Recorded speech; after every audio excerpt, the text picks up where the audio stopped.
The year 794 marked Emperor Kamu's establishment of Heian-kyo, present-day Kyoto, as Japan's new capital. This relocation from Nara represented more than a geographical shift. It initiated an era that would witness the gradual erosion of centralized imperial authority and the emergence of a warrior-dominated society that would define Japan for the next 7 centuries. The Heian period began with ambitious dreams of Chinese-style bureaucratic governance, yet it concluded with the thunderous clash of mounted warriors at Dan no Ura, where the imperial court's political relevance drowned beneath the waves alongside the Taira clan's ambitions. During the early Heian period, the imperial government maintained the facade of the Ritsuryo system, a Chinese-inspired administrative framework that divided the archipelago into provinces governed by appointed officials. However, the vast distances separating the capital from the remote territories, combined with primitive communication networks, created an administrative nightmare that proved increasingly difficult to manage. Provincial governors, known as kokushi, found themselves isolated from central oversight for months at a time. These officials, initially selected from the court nobility, gradually discovered that effective governance required military capabilities rather than poetic sensibilities or knowledge of Chinese classics. The transformation began subtly in the countryside, where local strongmen emerged to fill the power vacuum left by ineffective imperial administration. These early bushi, literally warrior gentlemen, were often descendants of imperial princes or court nobles who had been granted provincial positions but chose to remain in their assigned territories rather than return to the capital. Unlike their court-bound relatives, who spent their days composing 31-syllable Waka poems and debating the aesthetic merits of seasonal colour combinations, these provincial warriors developed practical skills in horseback riding, archery and swordsmanship. They understood that survival in Japan's rugged terrain required swift horses, sharp blades, and loyal retainers rather than elegant calligraphy or knowledge of Tang dynasty literature. The Fujiwara family's rise to dominance exemplified the court nobility's increasing detachment from practical governance. Through a series of strategic marriages to imperial daughters, the Fujiwara established a regency system that placed them as permanent advisors to child emperors. Fujiwara no Michinaga, who controlled the imperial court from 995 to 1027, epitomized this system's excesses. His daughters married 4 different emperors, while his sons-in-law included 2 crown princes. Michinaga's court focused obsessively on aesthetic refinement, the precise shade of silk appropriate for autumn ceremonies, the correct number of layers in a court lady's kimono, or the subtle differences between various incense blends. This cultural sophistication, immortalized in Murasaki Shikibu's Tale of Genji, created an insular world where courtiers competed in poetry competitions, while provincial warriors settled disputes with arrows and steel. The Fujiwara Regency's military incompetence became glaringly apparent during the early 9 Years' War and the later 3 Years' War in northern Honshu. When the Abe and Kiyowara clans challenged imperial authority in the remote Mutsu and Dewa provinces, the court proved incapable of mounting effective military responses. Instead, they relied entirely on the Minamoto clan, particularly Minamoto no Yoriyoshi and his son Yoshi, to suppress these rebellions. Yoshi, known as Hachimantaro after the war god Hachiman, demonstrated the emerging warrior ethos through his tactical brilliance and personal courage. During the siege of Kanazawa Stockade, Yoshi famously deduced an enemy ambush by observing the flight patterns of disturbed waterfowl, a level of practical intelligence that court nobles, absorbed in abstract philosophical discussions, could never match. These northern campaigns established crucial precedents for warrior governance. The Minamoto forces operated independently of court supervision, making tactical decisions based on immediate battlefield conditions rather than consulting distant bureaucrats who had never seen combat. They recruited followers through personal loyalty rather than official appointment, creating military bonds that transcended the formal administrative hierarchy. Most significantly, they rewarded their supporters with land grants taken from defeated enemies, establishing a pattern of military conquest followed by territorial redistribution that would become feudalism's foundation. Simultaneously, the Shogun system was fundamentally altering Japan's economic landscape. These private estates began as tax-exempt holdings granted to Buddhist temples and Shinto shrines, but they rapidly expanded to include secular nobles and eventually warrior families. The process typically began when local landowners, seeking to avoid the crushing tax burden imposed by provincial governors, formally donated their property to powerful court nobles or religious institutions while retaining actual control as estate managers. This legal fiction allowed the original owners to continue farming their land while avoiding imperial taxation, since Shogun enjoyed immunity from government interference. The Shogun system's growth accelerated during the 11th and 12th centuries as the imperial government's fiscal crisis deepened. Court nobles, desperate for income sources independent of government stipends, actively encouraged Shogun formation by offering their protection to provincial landowners. Fujiwara no Michinaga personally controlled over 2,500 cho of rice-producing land through various Shogun arrangements, an area equivalent to roughly 6,200 acres. These estates operated as autonomous units with their own administrative systems, private armies, and judicial procedures.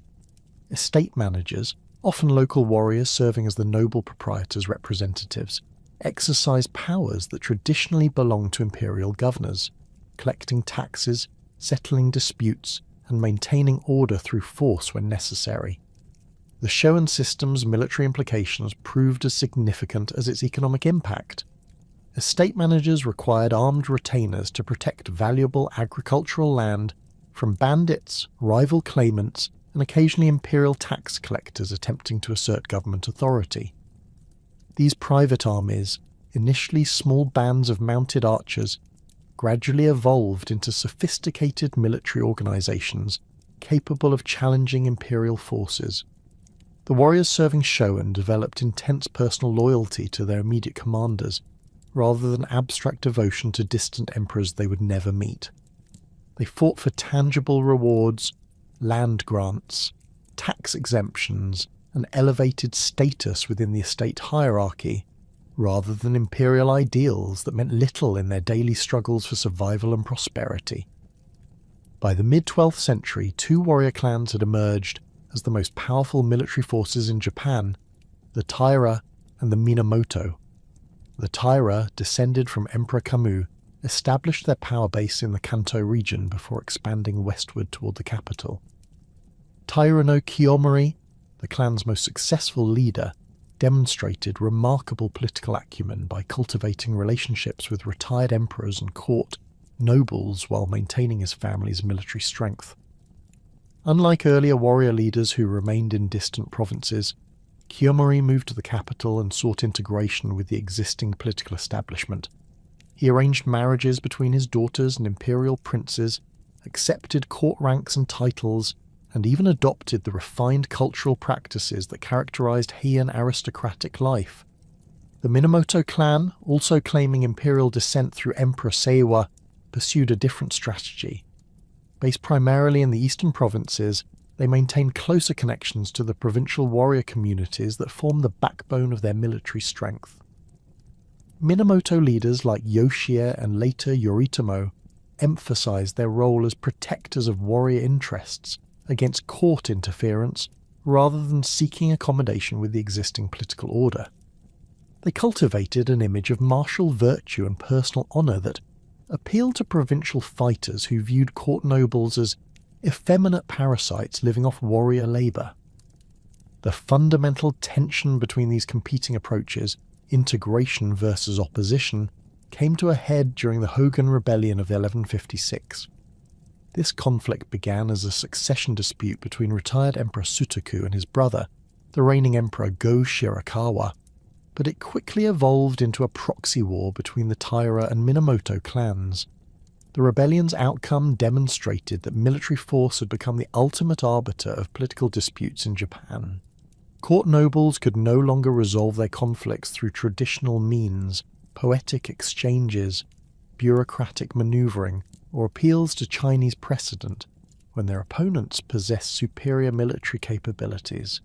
The Hogan Rebellion's aftermath saw Taira no Kiyomori emerge as the dominant figure in imperial politics.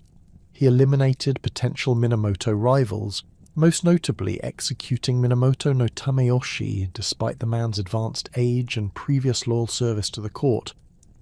This decisive action reflected the new political reality. Mercy was a luxury that successful warrior leaders could not afford when their enemies might regroup and seek revenge.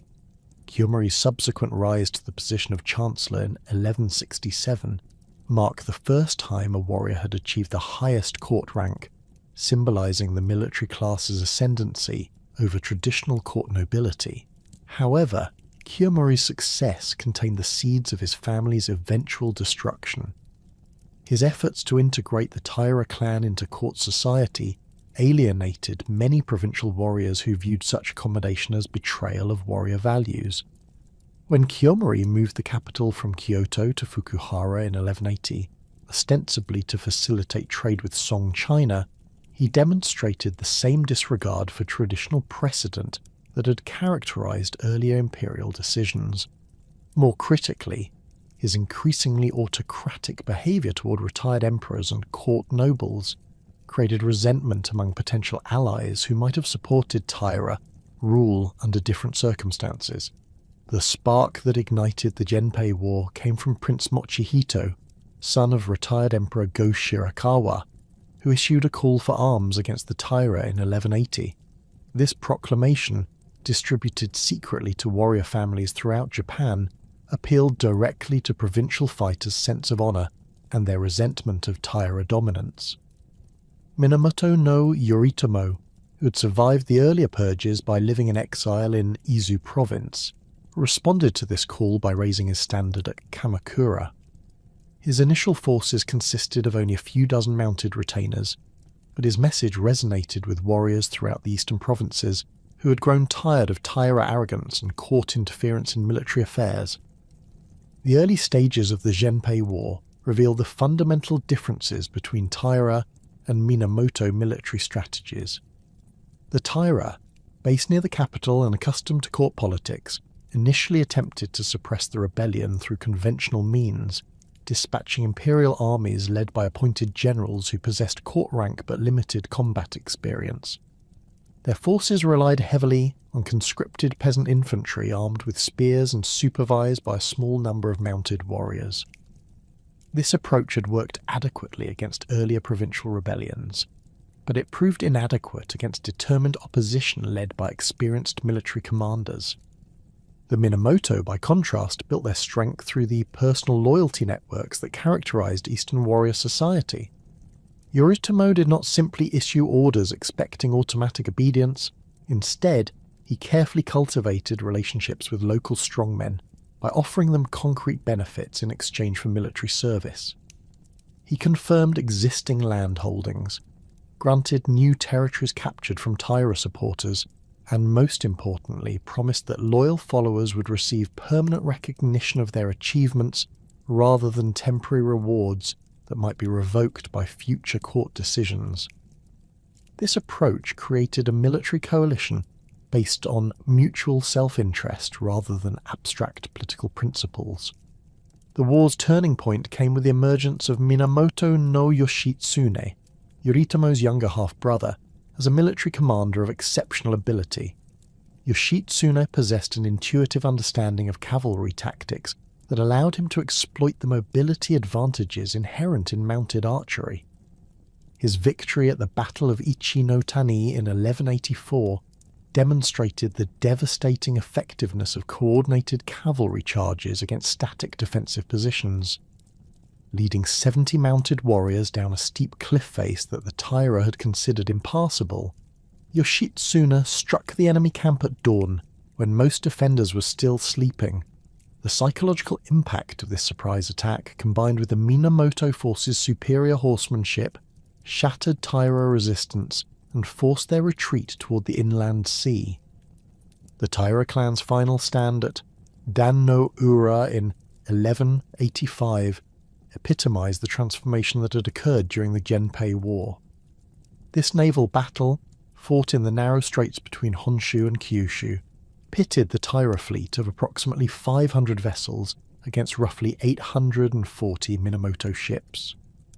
The engagement began with traditional archery exchanges between warriors standing on ship decks, but it quickly devolved into close-quarters combat as vessels rammed each other and boarding parties fought with swords and naginata. The tide literally turned against the Taira when the local pilots, initially supporting them, switched sides mid-battle and began providing navigation assistance to Minamoto forces.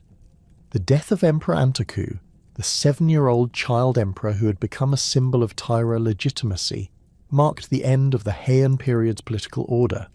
His grandmother, Taira no Tokiko, reportedly told the boy that they were going to visit the underwater palace of the Dragon King before jumping into the sea while holding him. This act of ritual suicide, known as jigai, reflected the warrior code's emphasis on honor over survival, a stark contrast to the court nobility's traditional preference for exile or monastic retirement when facing political defeat. The sacred mirror, one of the 3 imperial regalia that legitimized imperial rule, disappeared beneath the waves with the child emperor, creating a symbolic rupture with Japan's ancient political traditions. The waves at Dan no Ura had barely settled when Minamoto no Yoritomo faced the monumental task of transforming military victory into lasting political control. Unlike previous warrior leaders who had sought accommodation with existing imperial institutions, Yoritomo recognized that effective governance required a completely new administrative framework designed specifically for warrior rule. The court nobility's centuries-old bureaucratic machinery, with its emphasis on Chinese literary classics and ceremonial protocol, proved utterly inadequate for managing a realm where armed horsemen settled disputes and land tenure depended on military service rather than imperial appointment. Yoritomo's decision to establish his headquarters in Kamakura, a fishing village nestled between forested hills and Sagami Bay, roughly 30 miles southwest of modern Tokyo, reflected his understanding of geography's role in political power. The location offered natural defensive advantages. Steep hills protected the settlement's landward approaches, while the bay provided access to maritime routes connecting the eastern provinces. More importantly, Kamakura's distance from the imperial capital ensured that warrior administrators could develop their own procedures without constant interference from court officials, who remained obsessed with precedent and protocol. The contrast between the two centres could not have been starker. While Kyoto's palaces showcased elaborate gardens designed for moon-viewing parties and incense competitions, Kamakura's building served practical military functions with training grounds for mounted archery and armories filled with weapons and armour. The bakufu, literally meaning tent government, in reference to the field headquarters used during military campaigns, represented a revolutionary departure from previous Japanese governance models. Rather than attempting to reform the existing Ritsuryo system, Yoritomo created parallel institutions that operated independently of imperial bureaucracy. The Mandokoro served as the Bakufu's central administrative office, handling correspondence with provincial warriors and managing the complex logistics of maintaining military forces across vast territories. The samurai Dokoro functioned as a military police force responsible for maintaining order among the warrior class and investigating crimes that fell under Bakufu jurisdiction. The Monchujo acted as a judicial body that resolved land disputes and other legal matters affecting warrior families, applying practical precedents rather than abstract legal principles derived from Chinese law codes. This institutional innovation created what historians term the dual polity system, two separate governments operating simultaneously within the same territory. The imperial court retained nominal authorities over civilian administration, religious affairs, and cultural matters, while the Bakufu controlled military forces, land distribution, and criminal justice. This arrangement allowed Yoritomo to exercise real power without directly challenging imperial legitimacy, thereby avoiding the political instability that had plagued earlier attempts at military rule. Court nobles continued receiving their traditional stipends and participating in seasonal ceremonies, but their influence over practical governance evaporated as provincial warriors looked to Kamakura rather than Kyoto for leadership and legal resolution. The feudal hierarchy that emerged under Yoritomo's direction reflected the military realities that had determined the Genpei War's outcome. At the system's apex stood the shogun himself, bearing the full title of Seii Taishogun, or Barbarian Subduing Great General, an ancient military rank that Yoritomo requested from Emperor Go-Toba in 1192. This appointment provided legal justification for warrior rule while maintaining the fiction of imperial supremacy, since the shogun technically served as the emperor's military deputy rather than an independent sovereign. The title's historical associations with campaigns against the Emishi peoples of northern Honshu emphasized the shogun's role as protector of imperial territory against external threats, a function that would prove prophetic when foreign invasions actually materialized. Below the shogun, the Shugo system established military governors responsible for maintaining order within individual provinces. These officials, typically drawn from warrior families that had demonstrated loyalty during the Genpei War, possessed authority to mobilize local military forces, pursue criminals across provincial boundaries, and guard imperial estates within their jurisdictions. The Shugo differed fundamentally from the old Kikushi governors in their military background and direct accountability to the Bakufu rather than imperial bureaucracy. Where previous governors had relied on written reports and administrative procedures, Shugo enforced their authority through mounted retainers who could respond immediately to threats or disturbances. Their headquarters resembled military compounds rather than administrative offices, with stables for war horses, practice ranges for archery training, and barracks for armed followers. The Jito system addressed the crucial question of local land management that had plagued the Shoan estates during the late Heian period. These land stewards, appointed directly by the Bakufu, received authority to collect taxes, supervise agricultural production, and maintain order on specific estates or territorial units. Unlike the previous system, where estate managers served absentee court nobles who rarely visited their properties, Jito lived permanently on their assigned lands and possessed intimate knowledge of local conditions.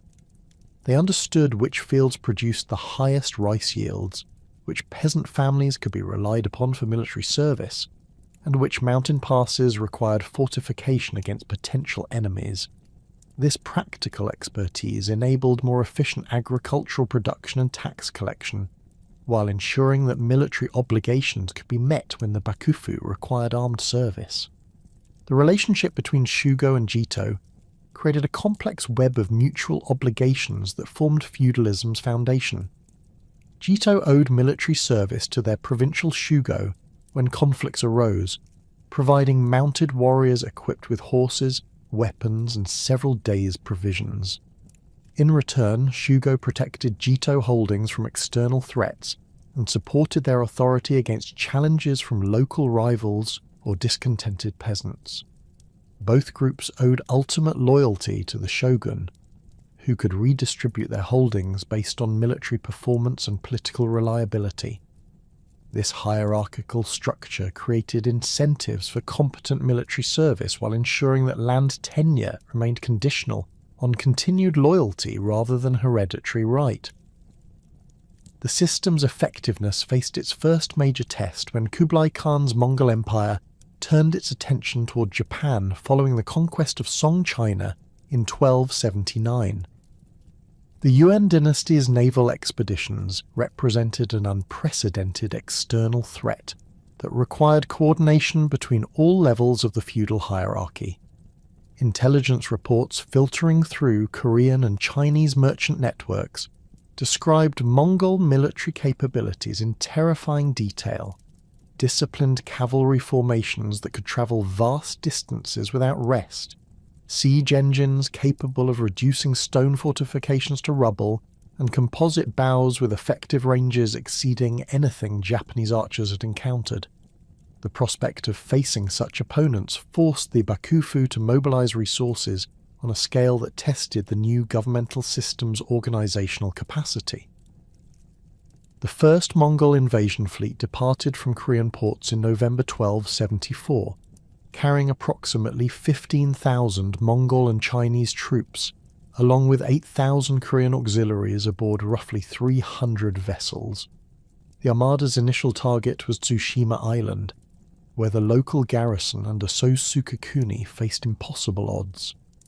Contemporary accounts described the defenders' desperate resistance against overwhelming numbers, with Japanese warriors employing traditional individual combat techniques against Mongol formations that fought as coordinated units. The invaders' use of explosive projectiles, ceramic bombs filled with gunpowder and metal fragments, created psychological terror among defenders accustomed to conventional archery duels. After 3 days of fierce fighting, Tsushima's garrison was annihilated, providing the Mongols with their first foothold in Japanese territory. The invasion force next struck Iki Island, where the pattern of heroic but futile resistance repeated itself. The island's military governor, Taira Kagetaka, led approximately 100 mounted warriors against thousands of Mongol troops in a series of cavalry charges that demonstrated both the courage and tactical limitations of traditional Japanese warfare. While individual Japanese warriors possessed superior swordsmanship and archery skills, their emphasis on single combat proved disastrous against enemies who coordinated their movements and concentrated firepower against isolated targets. The Mongols' use of massed crossbow volleys, followed by cavalry charges supported by infantry formations, overwhelmed defenders who expected formal challenges and individual duels rather than systematic battlefield tactics. The main invasion force landed at Hakata Bay on Kyushu's northern coast, where they encountered the first coordinated Japanese resistance. The Kyushu Shugo had mobilized approximately 10,000 warriors from across the island, creating the largest Japanese army assembled since the Genpei War's conclusion. However, these forces lacked experience fighting as a unified army, rather than individual war bands, and their commanders struggled to coordinate movements across the extended beachhead. The initial engagements revealed fundamental differences between Japanese and Mongol military philosophy. Japanese warriors sought personal glory through individual acts of valor, while Mongol units operated as disciplined formations focused on achieving tactical objectives regardless of individual recognition. The Mongols established a fortified beachhead and began advancing inland, employing siege tactics that Japanese defenders had never encountered. Their use of catapults and early firearms created breaches in hastily constructed palisades, while coordinated infantry assaults prevented Japanese cavalry from exploiting their mobility advantages. Contemporary chronicles describe the terrifying sound of Mongol war drums and gongs that coordinated troop movements, creating an alien soundscape that added to the psychological pressure on Japanese defenders. The invaders' practice of taking no prisoners and showing no mercy to captured warriors violated Japanese expectations about honourable warfare, further demoralising resistance efforts. However, the Mongol expedition faced logistical challenges that proved as dangerous as Japanese resistance. The invasion fleet's hasty departure from Korea had prevented adequate preparation for extended operations, leaving the army dependent on supplies that could be landed at Hakata Bay. Autumn storms in the Korea Strait disrupted communication with UN bases, while Japanese naval forces, though inferior in numbers, managed to harass supply convoys using their superior knowledge of local waters.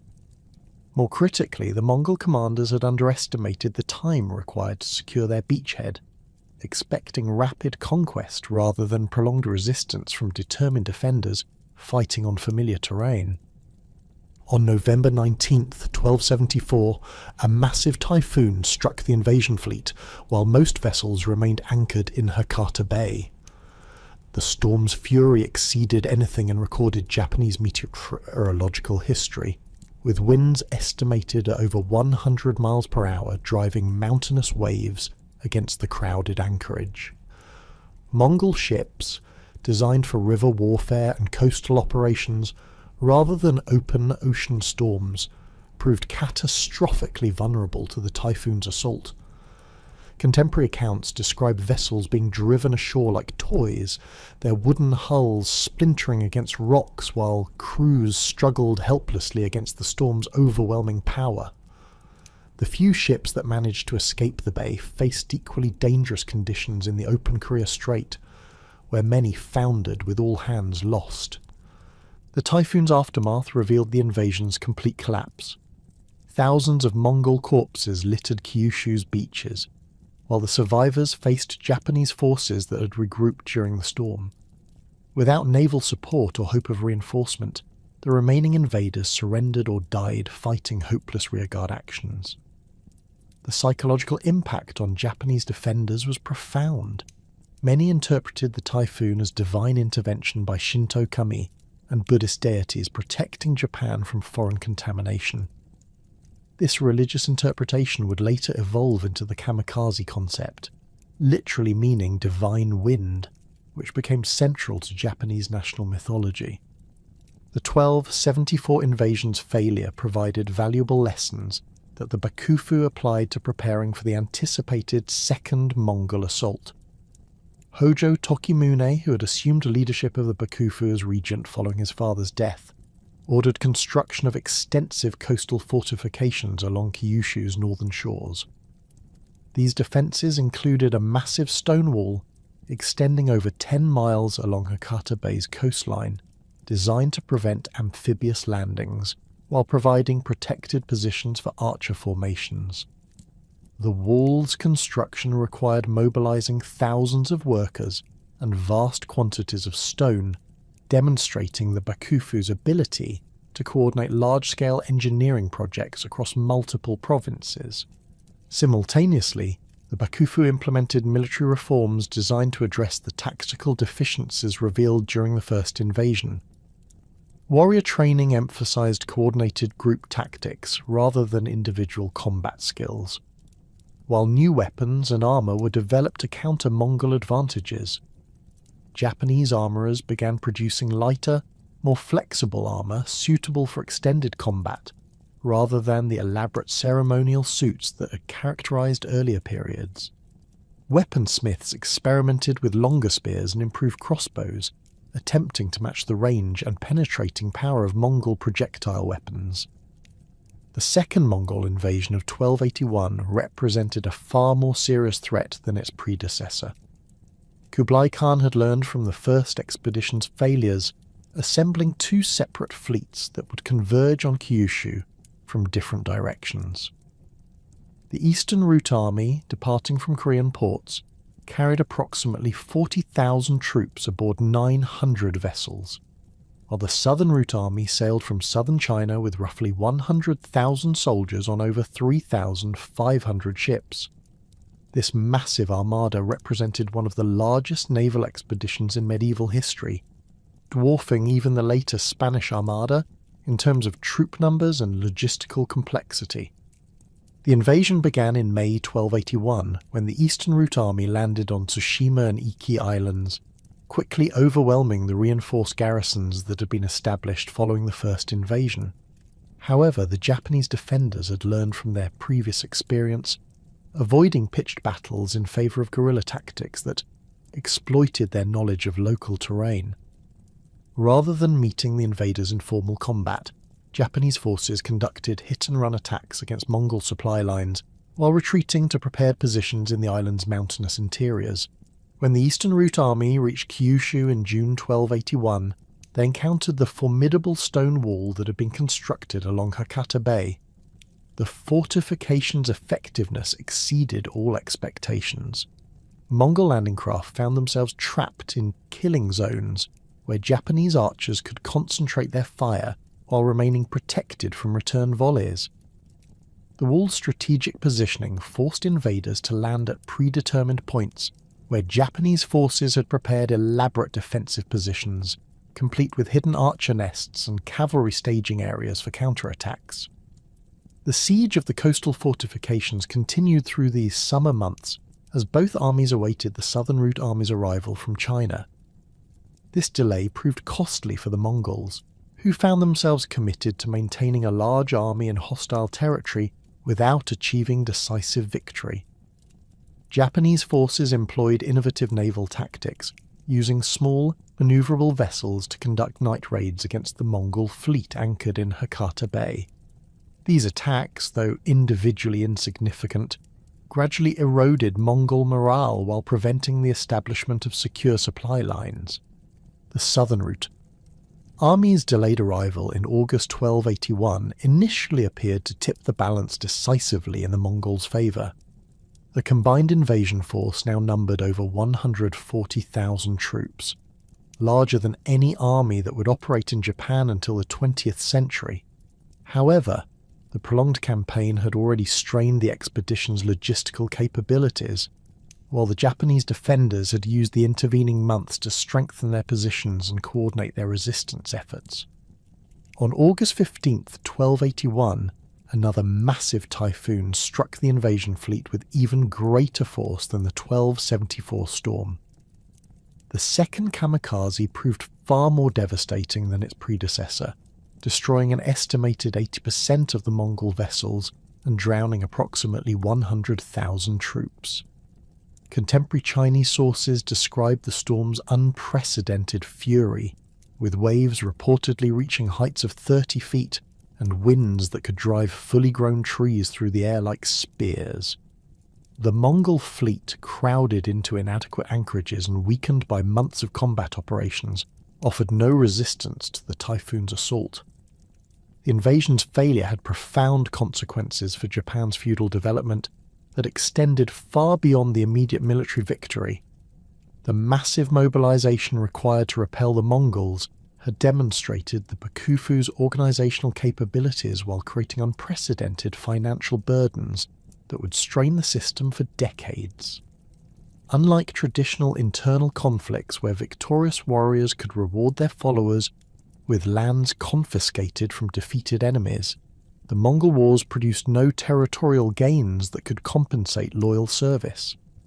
This created a crisis of expectations among the warrior class, who had provided military service based on anticipation of material rewards that the Bakufu could not deliver. The Hojo family's role during the invasion significantly enhanced their political position within the Bakufu structure.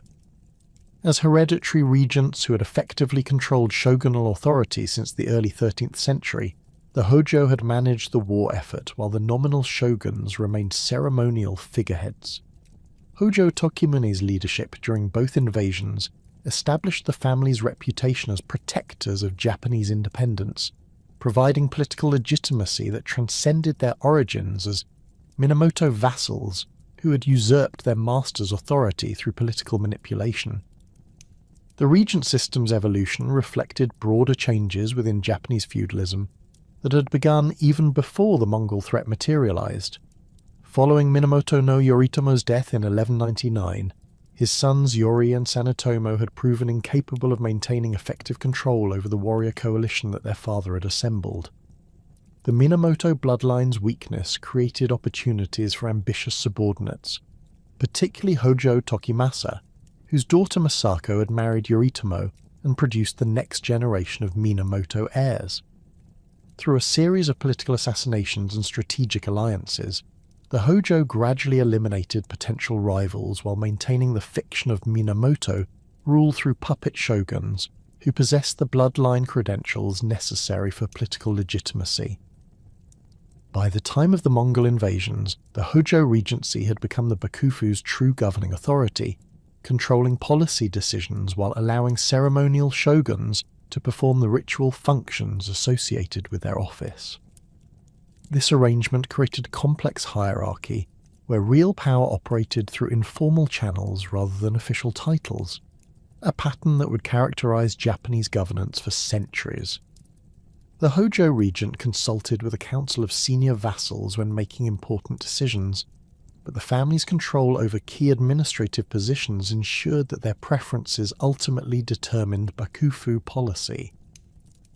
The post-invasion period witnessed gradual erosion of the Hojo regency's effectiveness. As the financial and political strains of maintaining the feudal system without adequate rewards became increasingly apparent. Warriors who had sacrificed their personal resources to fight the Mongols found themselves impoverished by the experience, while the Bakufu lacked sufficient lands or alternative compensation to address their grievances. This economic crisis coincided with broader social changes that challenged traditional feudal relationships, including the emergence of money economies in urban areas and the development of trade networks that operated independently of warrior control. Religious institutions played an increasingly important role in legitimizing warrior rule, while providing alternative sources of political authority that sometimes conflicted with Bakufu interests. The major Buddhist monasteries had supported the war effort through prayers and financial contributions, but their growing wealth and political influence created potential challenges to secular authority. Zen Buddhism, newly imported from China, appealed particularly to warrior sensibilities with its emphasis on discipline, meditation, and direct spiritual experience, rather than elaborate ceremonial practices. The Hojo regents patronized Zen temples as a means of cultivating cultural sophistication while maintaining control over religious institutions that might otherwise develop independent political agendas. The mounting pressures that had strained the Hojo regency throughout the early 14th century finally reached a breaking point when Emperor Go-Daigo launched his audacious attempt to reclaim direct imperial authority in 1333. Unlike previous imperial challenges to warrior rule, which had typically emerged from court intrigue or succession disputes, Go-Daigo's rebellion represented a comprehensive rejection of the dual polity system that had governed Japan for nearly 150 years. The emperor's vision extended beyond mere restoration of imperial prerogatives. He sought to eliminate the Bakufu entirely and establish a Chinese-style autocratic monarchy where the emperor would exercise direct administrative control over all aspects of governance, from military command to tax collection and judicial proceedings. Go-Daigo's political philosophy drew heavily from Chinese imperial models, particularly the Tang and Song dynasties' centralized bureaucratic systems that had originally inspired Japan's Ritsuryo framework during the Nara period. However, his understanding of these foreign precedents was filtered through centuries of Japanese adaptation and the practical realities of a warrior-dominated society that bore little resemblance to ancient Chinese administrative structures. The emperor envisioned himself as a philosopher king who would personally oversee governmental affairs while surrounded by scholar officials selected for their literary accomplishments and moral character rather than military prowess or administrative experience. The rebellion's initial success stemmed largely from widespread dissatisfaction with Hojo rule among various segments of Japanese society. Warriors throughout the provinces had grown increasingly resentful of the regency's inability to provide adequate rewards for military service, particularly following the enormous sacrifices demanded during the Mongol invasions. Many provincial families found themselves impoverished by the costs of maintaining military readiness, while receiving no compensation for their loyalty. Simultaneously, court nobles who had been marginalized by warrior rule saw Go-Daigo's movement as an opportunity to reclaim their ancestral political influence and restore the cultural primacy of classical learning over military values. Religious institutions provided crucial support for the imperial cause, motivated by both spiritual and material considerations.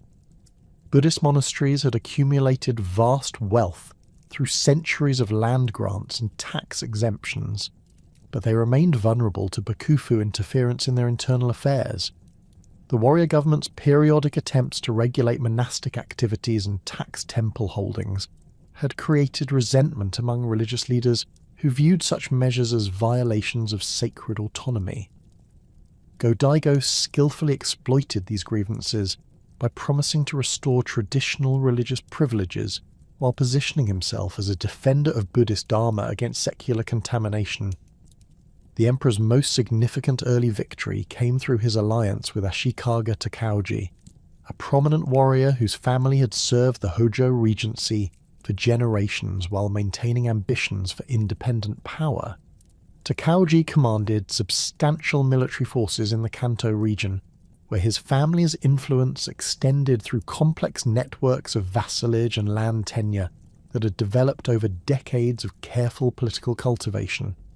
His decision to abandon the Hojo cause reflected both personal opportunism and genuine recognition that the regency's authority had become fatally compromised by its inability to address the fundamental contradictions within the feudal system. The Hojo regency's collapse occurred with stunning rapidity once key military supporters began defecting to the imperial cause. Nitta Yoshisada, another powerful eastern warrior, led the decisive assault on Kamakura in July 1333, commanding an army that included many former Bakufu vassals who had concluded that their interests lay with the emerging imperial restoration rather than a discredited military government. The siege of Kamakura lasted only 3 weeks, but the fighting proved exceptionally fierce as Hojo defenders made desperate stands in the narrow valleys and fortified positions that had protected the warrior capital for over a century. The final battle at Kamakura witnessed scenes of extraordinary carnage as Hojo loyalists chose death over surrender in accordance with warrior honor codes that had evolved during the previous century. Hojo Takatoki, the last regent, committed seppuku along with over 800 retainers in a mass suicide that demonstrated both the depth of their loyalty and their recognition that the political order they had served was irretrievably lost. The ritual nature of these deaths, conducted according to precise ceremonial protocols, contrasted sharply with the chaotic urban warfare that raged simultaneously throughout Kamakura's streets as Nitta's forces systematically eliminated remaining resistance. The destruction of Kamakura marked more than the end of a particular government. It represented the complete elimination of the institutional framework that had governed Japan since Minamoto no Yoritomo's victory in the Genpei War. The Bakufu's administrative records were destroyed, its financial reserves were seized by victorious imperial forces, and the complex network of appointments and land grants that had sustained warrior loyalty was dissolved overnight. This institutional collapse created a power vacuum that would prove far more difficult to fill than Go-Daigo and his supporters had anticipated. The Kenmu Restoration began in 1333 with ambitious plans to implement comprehensive governmental reforms that would restore imperial authority while modernizing administrative procedures according to contemporary Chinese models. Go-Daigo established new bureaucratic offices staffed primarily by court nobles and Buddhist monks who possessed classical education but lacked practical experience in military affairs or provincial administration. The emperor personally presided over judicial proceedings, attempting to resolve land disputes and criminal cases through direct imperial intervention, rather than delegating authority to specialized courts or regional officials. These administrative innovations quickly revealed fundamental misunderstandings about the nature of Japanese society after nearly 2 centuries of warrior rule. The imperial government's attempts to reassert direct control over provincial affairs encountered immediate resistance from local strongmen who had grown accustomed to managing their territories without interference from distant bureaucrats. Warriors who had supported the restoration expected to be rewarded with land grants and elevated status, but Go-Daigo's preference for court nobles and religious figures in key positions frustrated these expectations, while creating new sources of political tension. The emperor's land redistribution policies proved particularly problematic, as they attempted to restore ancient patterns of imperial ownership that had been superseded by generations of feudal development. Many estates that Go-Daigo sought to reclaim for imperial control had been divided and subdivided through inheritance, military service grants, and commercial transactions that had created complex webs of overlapping claims and obligations. The imperial government's efforts to untangle these arrangements through administrative decree rather than negotiated settlement generated widespread resentment among affected parties while demonstrating the Restoration's limited understanding of contemporary economic realities. Military affairs presented even greater challenges for the restored imperial government. Go-Daigo attempted to establish a new army based on imperial appointment rather than feudal loyalty, but this approach failed to account for the personal relationships and material incentives that motivated warrior service. Traditional court nobles possessed no military experience and proved incapable of commanding troops in combat situations, while professional warriors remained suspicious of a government that seemed to favour civilian administrators over military expertise. The emperor's attempts to create a centralised military hierarchy modelled on Chinese precedents clashed with Japanese traditions of decentralised warrior bands, led by experienced commanders who had earned their positions through demonstrated competence rather than imperial favour. Financial problems compounded these administrative difficulties as the restored imperial government struggled to fund its ambitious reform program without the established revenue sources that had sustained the Bakufu. The Hojo Regency had developed sophisticated tax collection systems that relied on warrior administrators who understood local conditions and possessed the military power necessary to enforce compliance. Go-Daigo's civilian bureaucrats lacked both the practical, knowledge and coercive capabilities required for effective tax collection, resulting in declining revenues that forced the government to reduce expenditures precisely when increased spending was necessary to consolidate imperial authority. Ashikaga Takauji's growing disillusionment with the Kenmu Restoration reflected broader warrior concerns about the direction of imperial policy.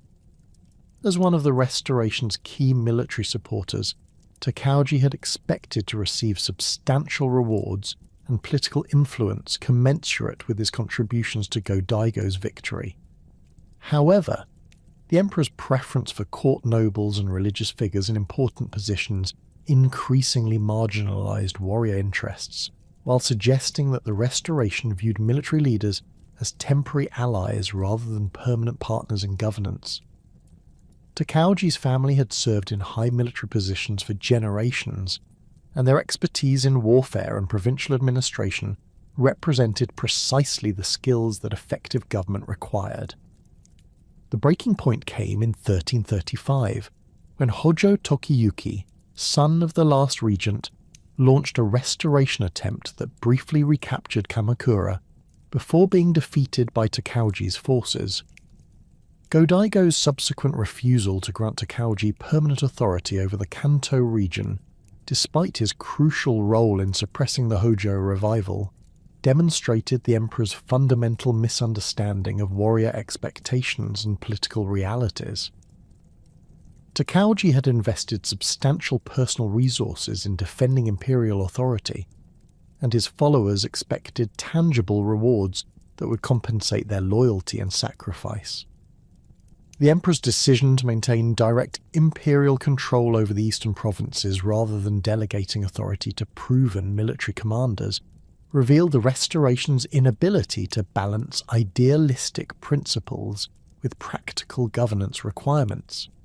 Takauji's rebellion against imperial authority in 1336 marked the beginning of a new phase in Japanese political development that would establish warrior rule on a more permanent and sophisticated basis than the previous Bakufu had achieved. Unlike earlier military challenges to imperial authority, which had typically sought accommodation within existing political frameworks, Takauji's movement represented a comprehensive rejection of the Kenmu Restoration's civilian-dominated approach to governance. His supporters included not only disappointed warriors who had expected greater rewards from imperial victory, but also provincial administrators, religious institutions, and even some court nobles who had concluded that effective government required military leadership rather than classical scholarship. The military campaigns that followed Takauji's break with Go-Daigo demonstrated the superior organizational capabilities and tactical expertise that professional warriors possessed compared to the Restoration's improvised forces. Takauji's army employed sophisticated logistics systems developed during generations of feudal warfare, while his commanders understood how to coordinate cavalry movements and archery formations in ways that maximized their effectiveness against less experienced opponents.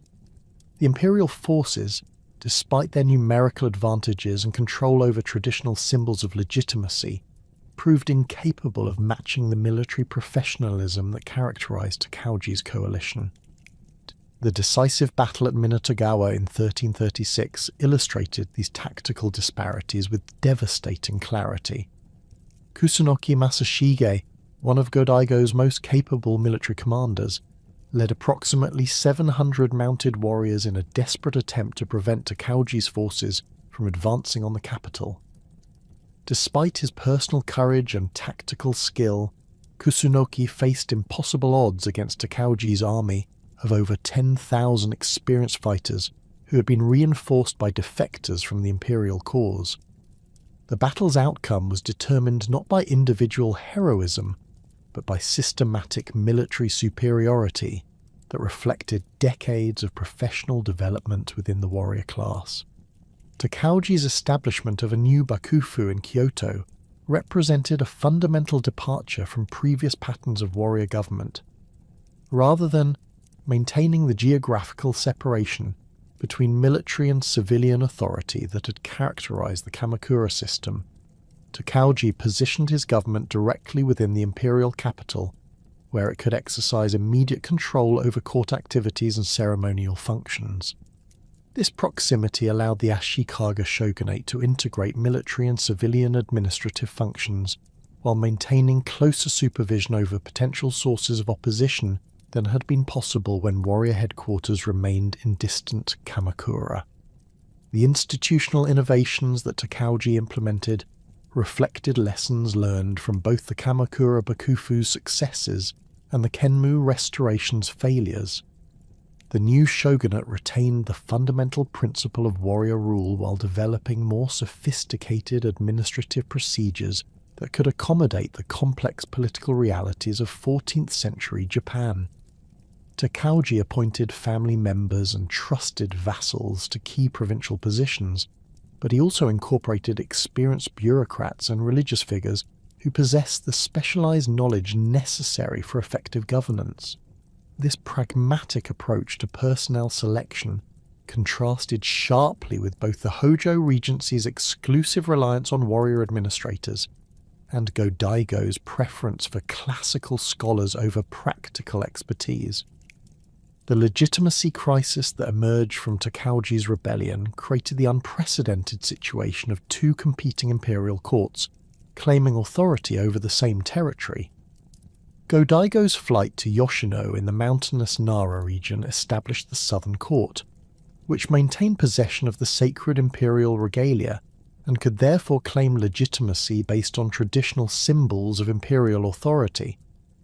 Meanwhile, Takauji installed Emperor Komyo in Kyoto as the Northern Court's sovereign, providing his government with the ceremonial validation necessary for effective rule, while controlling the practical instruments of political power. The Nambokucho period that began in 1336 represented more than a simple succession dispute between rival claimants to imperial authority. The division reflected fundamental disagreements about the nature of legitimate government in Japan and the proper relationship between military power and imperial tradition. The Southern Court embodied the principle that imperial authority derived from divine mandate and sacred inheritance that could not be transferred through political negotiation or military conquest.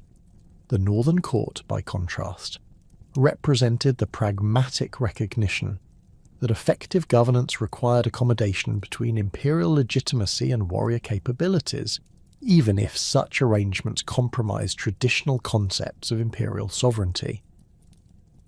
This constitutional crisis created opportunities for provincial strongmen to enhance their independence by playing the competing courts against each other while pursuing their own territorial ambitions. Local warriors could support whichever court offered the most favourable terms for their particular circumstances, switching allegiances when political conditions changed or when better opportunities emerged elsewhere.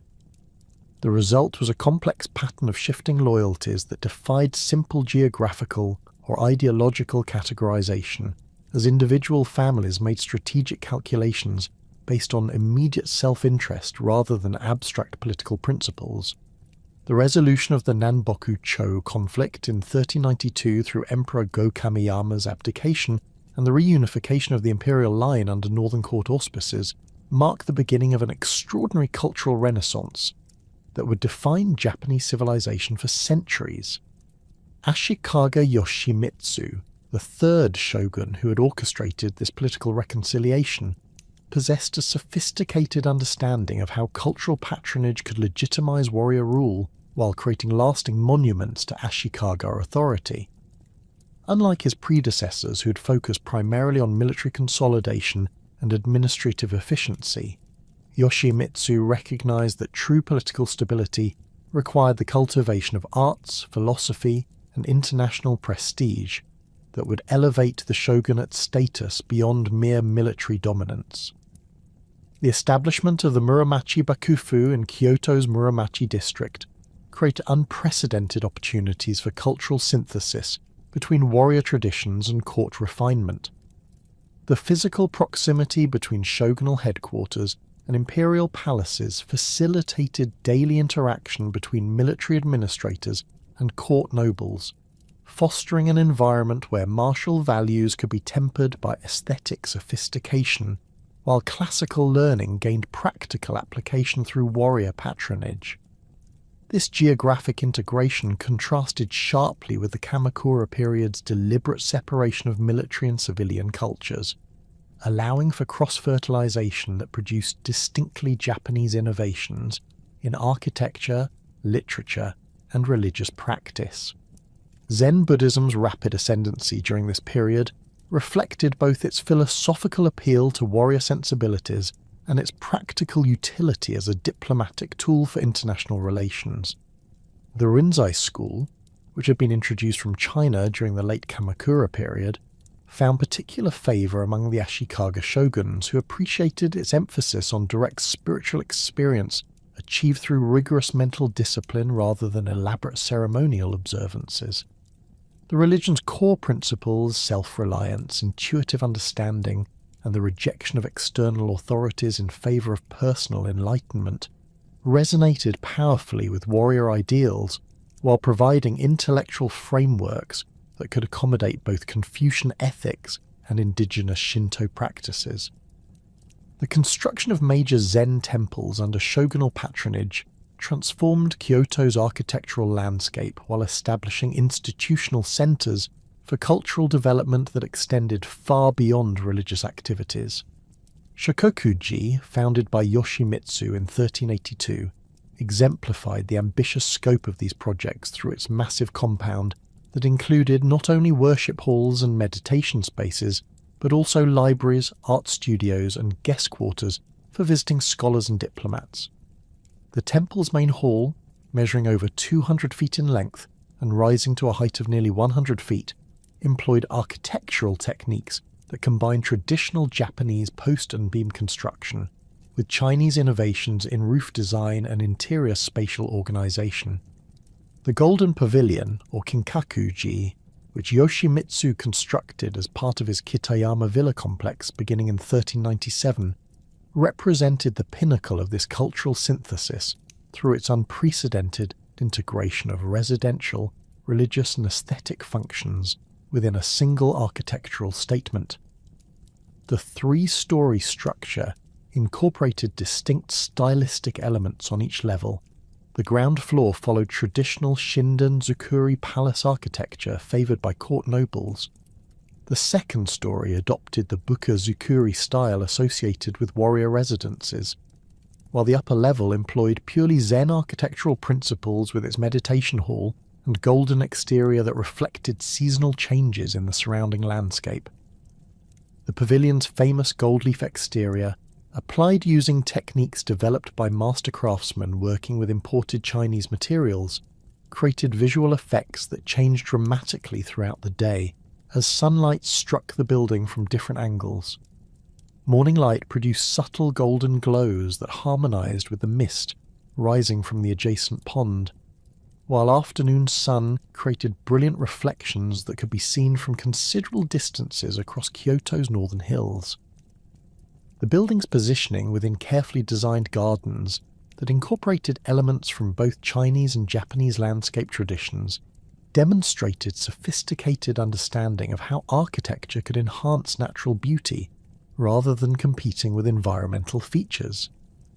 Zen influence extended far beyond the temple architecture to transform virtually every aspect of Japanese aesthetic expression during the early Muromachi period. The tea ceremony's development from a simple beverage service into an elaborate ritual art form reflected Zen principles of mindfulness, simplicity, and appreciation for subtle beauty found in everyday activities. Zen no Rikyu's predecessor masters, working under the patronage of wealthy merchants and warrior families, established the fundamental procedures that would govern tea preparation for centuries, while creating philosophical frameworks that elevated practical activities into spiritual exercises. The formalization of tea ceremony protocols during this period involved meticulous attention to every aspect of the ritual experience, from the selection and preparation of utensils to the seasonal appropriateness of decorative elements and the proper comportment of participants. Tea masters developed specialized vocabularies that described precise movements, timing, and aesthetic considerations that distinguished accomplished practitioners from mere dilettantes. The ceremony's emphasis on wabi-sabi aesthetics, finding beauty in imperfection, impermanence, and incompleteness, provided philosophical alternatives to the ostentatious display that had characterized earlier aristocratic culture, while creating new standards of refined taste that appealed to both warrior and merchant patrons. The rise of merchant guilds during the early Muromachi period fundamentally transformed Japan's economic landscape through the development of sophisticated commercial networks that operated independently of traditional agricultural production and warrior control. The Zei system, which had emerged during the late Kamakura period as loose associations of craftsmen and traders seeking mutual protection and market advantages, evolved into powerful economic institutions that could negotiate directly with provincial authorities and religious establishments while maintaining their own internal governance structures and quality control standards. Sakai's emergence as Japan's premier commercial centre exemplified the dramatic changes occurring within the merchant class during this period. Located at the mouth of the Yamato River where it emptied into Osaka Bay, Sakai possessed natural advantages for maritime trade while maintaining land connections to Kyoto and the surrounding Kinai region's agricultural resources. The city's merchant families, many of whom had accumulated substantial wealth through generations of careful commercial activity, began investing in manufacturing enterprises that produced goods specifically for export markets rather than local consumption. The city's sword-making industry achieved international recognition for producing blades that combined traditional Japanese metallurgical techniques with innovations learned through contact with Chinese and Korean craftsmen.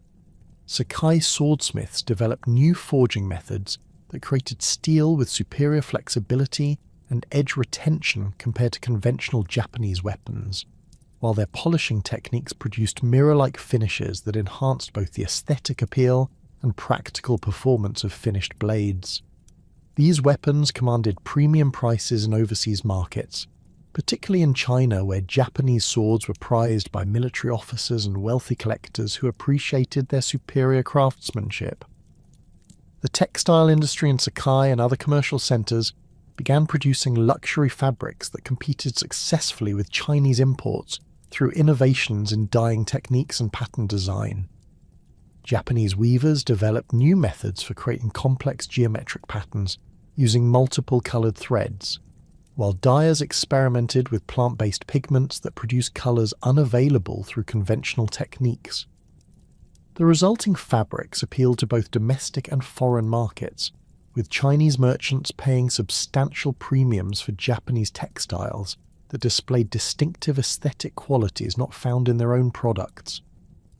Diplomatic relations with Ming China reached unprecedented levels of sophistication during Yoshimitsu's reign through the implementation of the tally trade system that provided formal frameworks for commercial and cultural exchange between the two nations. The Kango-Boeki arrangements, negotiated through complex diplomatic protocols that required careful attention to ceremonial precedent and mutual face-saving, established Japan as a tributary state within the Chinese world order, while preserving practical independence in domestic affairs.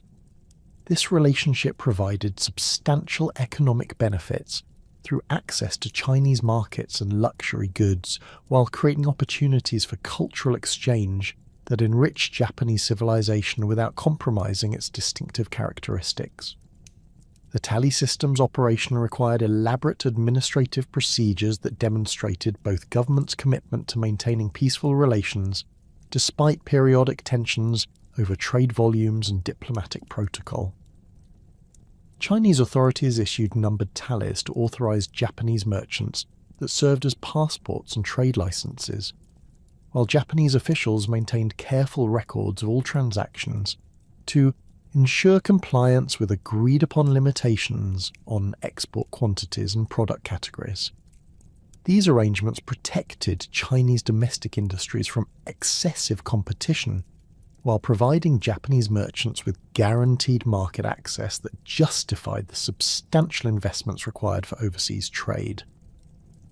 Japanese diplomatic missions to the Ming capital at Nanjing became elaborate cultural exhibitions that showcased Japanese artistic achievements while gathering intelligence about Chinese political developments and technological innovations.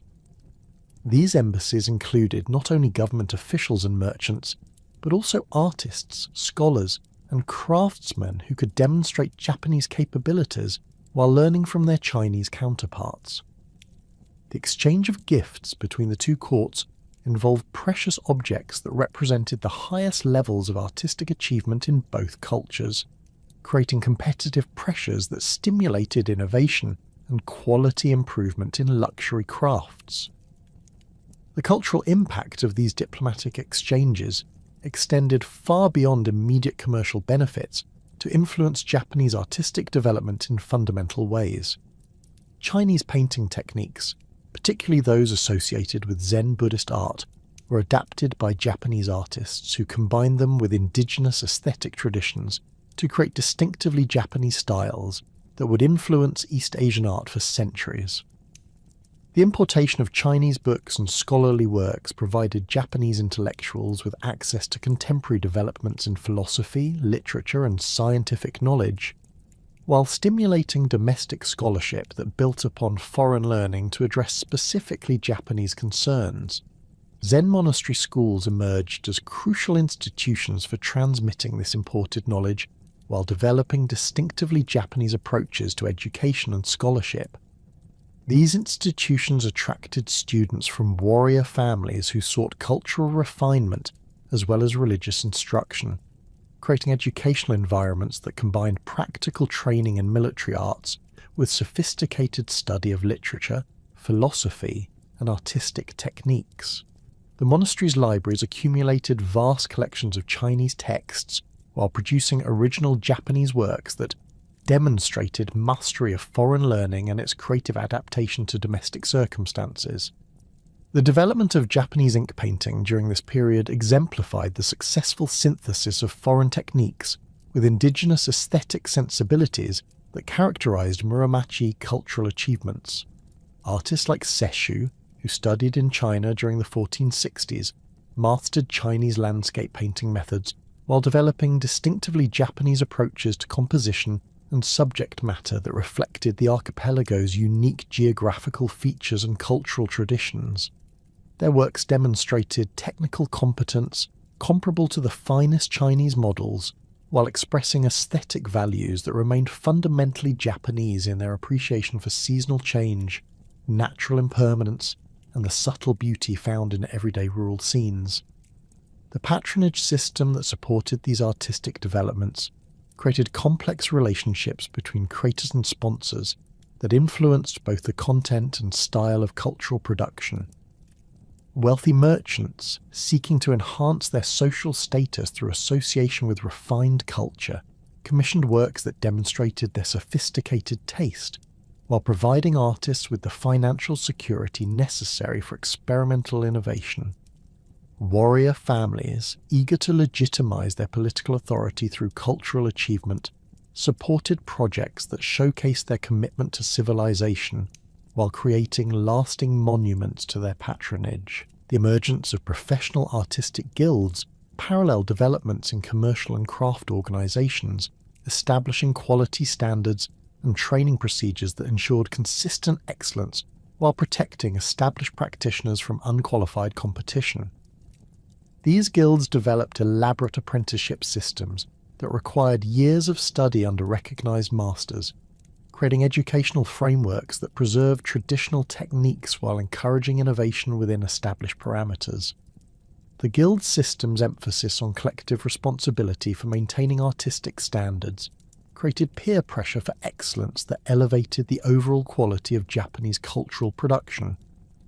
The cultural flowering that had characterized the early Muromachi period came to an abrupt and violent end when rival factions within the Ashikaga shogunate finally abandoned diplomatic maneuvering in favor of armed conflict during the spring of 1467.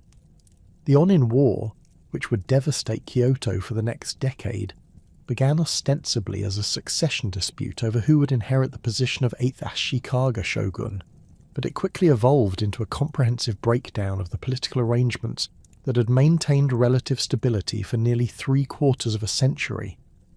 The conflict's immediate trigger involved the rivalry between Hosokawa Katsumoto and Yamana Sozen, two of the most powerful Shugo daimyo whose accumulated grievances and territorial ambitions had reached irreconcilable levels by the mid-1460s.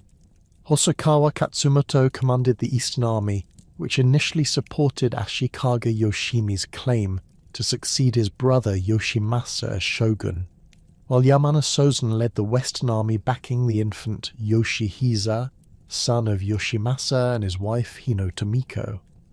However, these nominal succession issues masked deeper structural problems within the shogunal system that had been developing since the early 15th century. The Shugo daimyo had gradually accumulated territorial holdings and military resources that rivaled or exceeded the shogun's own power base, creating a situation where provincial governors possessed the capability to challenge central authority whenever their interests conflicted with shogunal policies. The delicate balance that had previously maintained order depended on the shogun's ability to mediate between competing factions while preventing any single daimyo from accumulating overwhelming advantages. But Yoshimasa's political weakness and personal indifference to governance had allowed these tensions to escalate beyond peaceful resolution.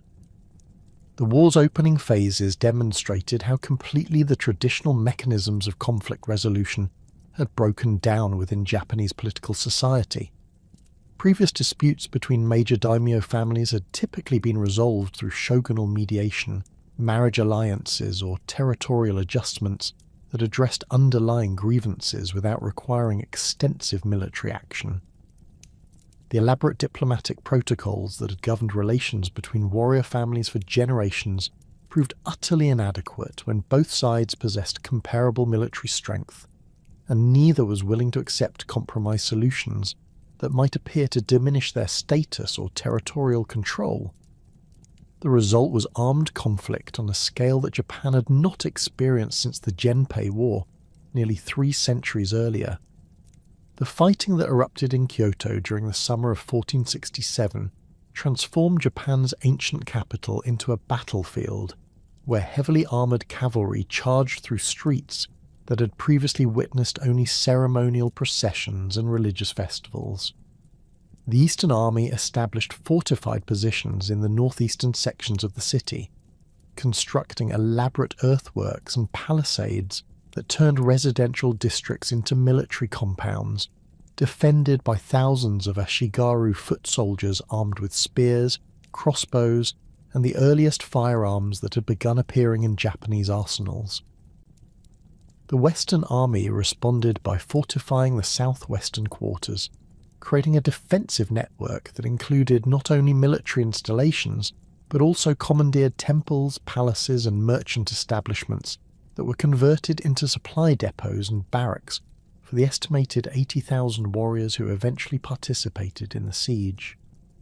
The urban warfare that characterized the Onin conflict introduced tactical innovations that would profoundly influence Japanese military development for the remainder of the medieval period.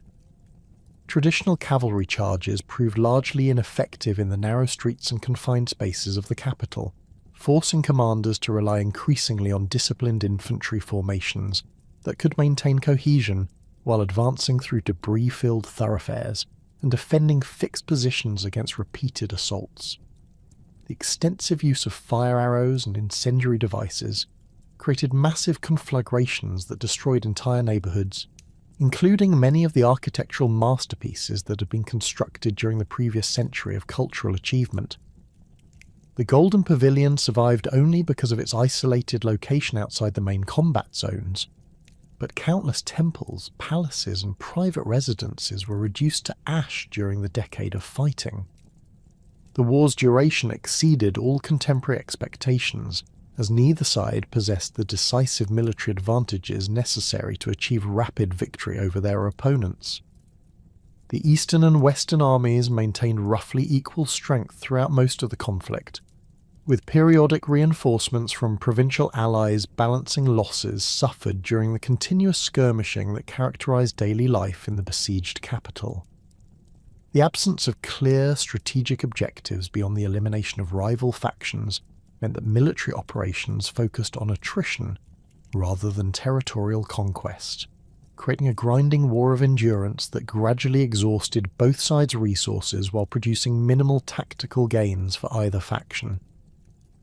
Supply problems became increasingly critical as the war dragged on through multiple campaign seasons, forcing both armies to implement increasingly desperate measures to maintain their forces in the field. The surrounding countryside, which had traditionally provided agricultural products for Kyoto's population, was systematically devastated by foraging parties that seized crops, livestock, and stored provisions without regard for the survival of rural communities. Peasant families fled their villages in massive numbers, seeking refuge in mountain monasteries or distant provinces where they might escape the constant requisitions and military service obligations that made normal agricultural activities impossible. The resulting food shortages affected not only the competing armies, but also the civilian population that remained trapped within the capital, creating humanitarian crises that further complicated military planning and resource allocation.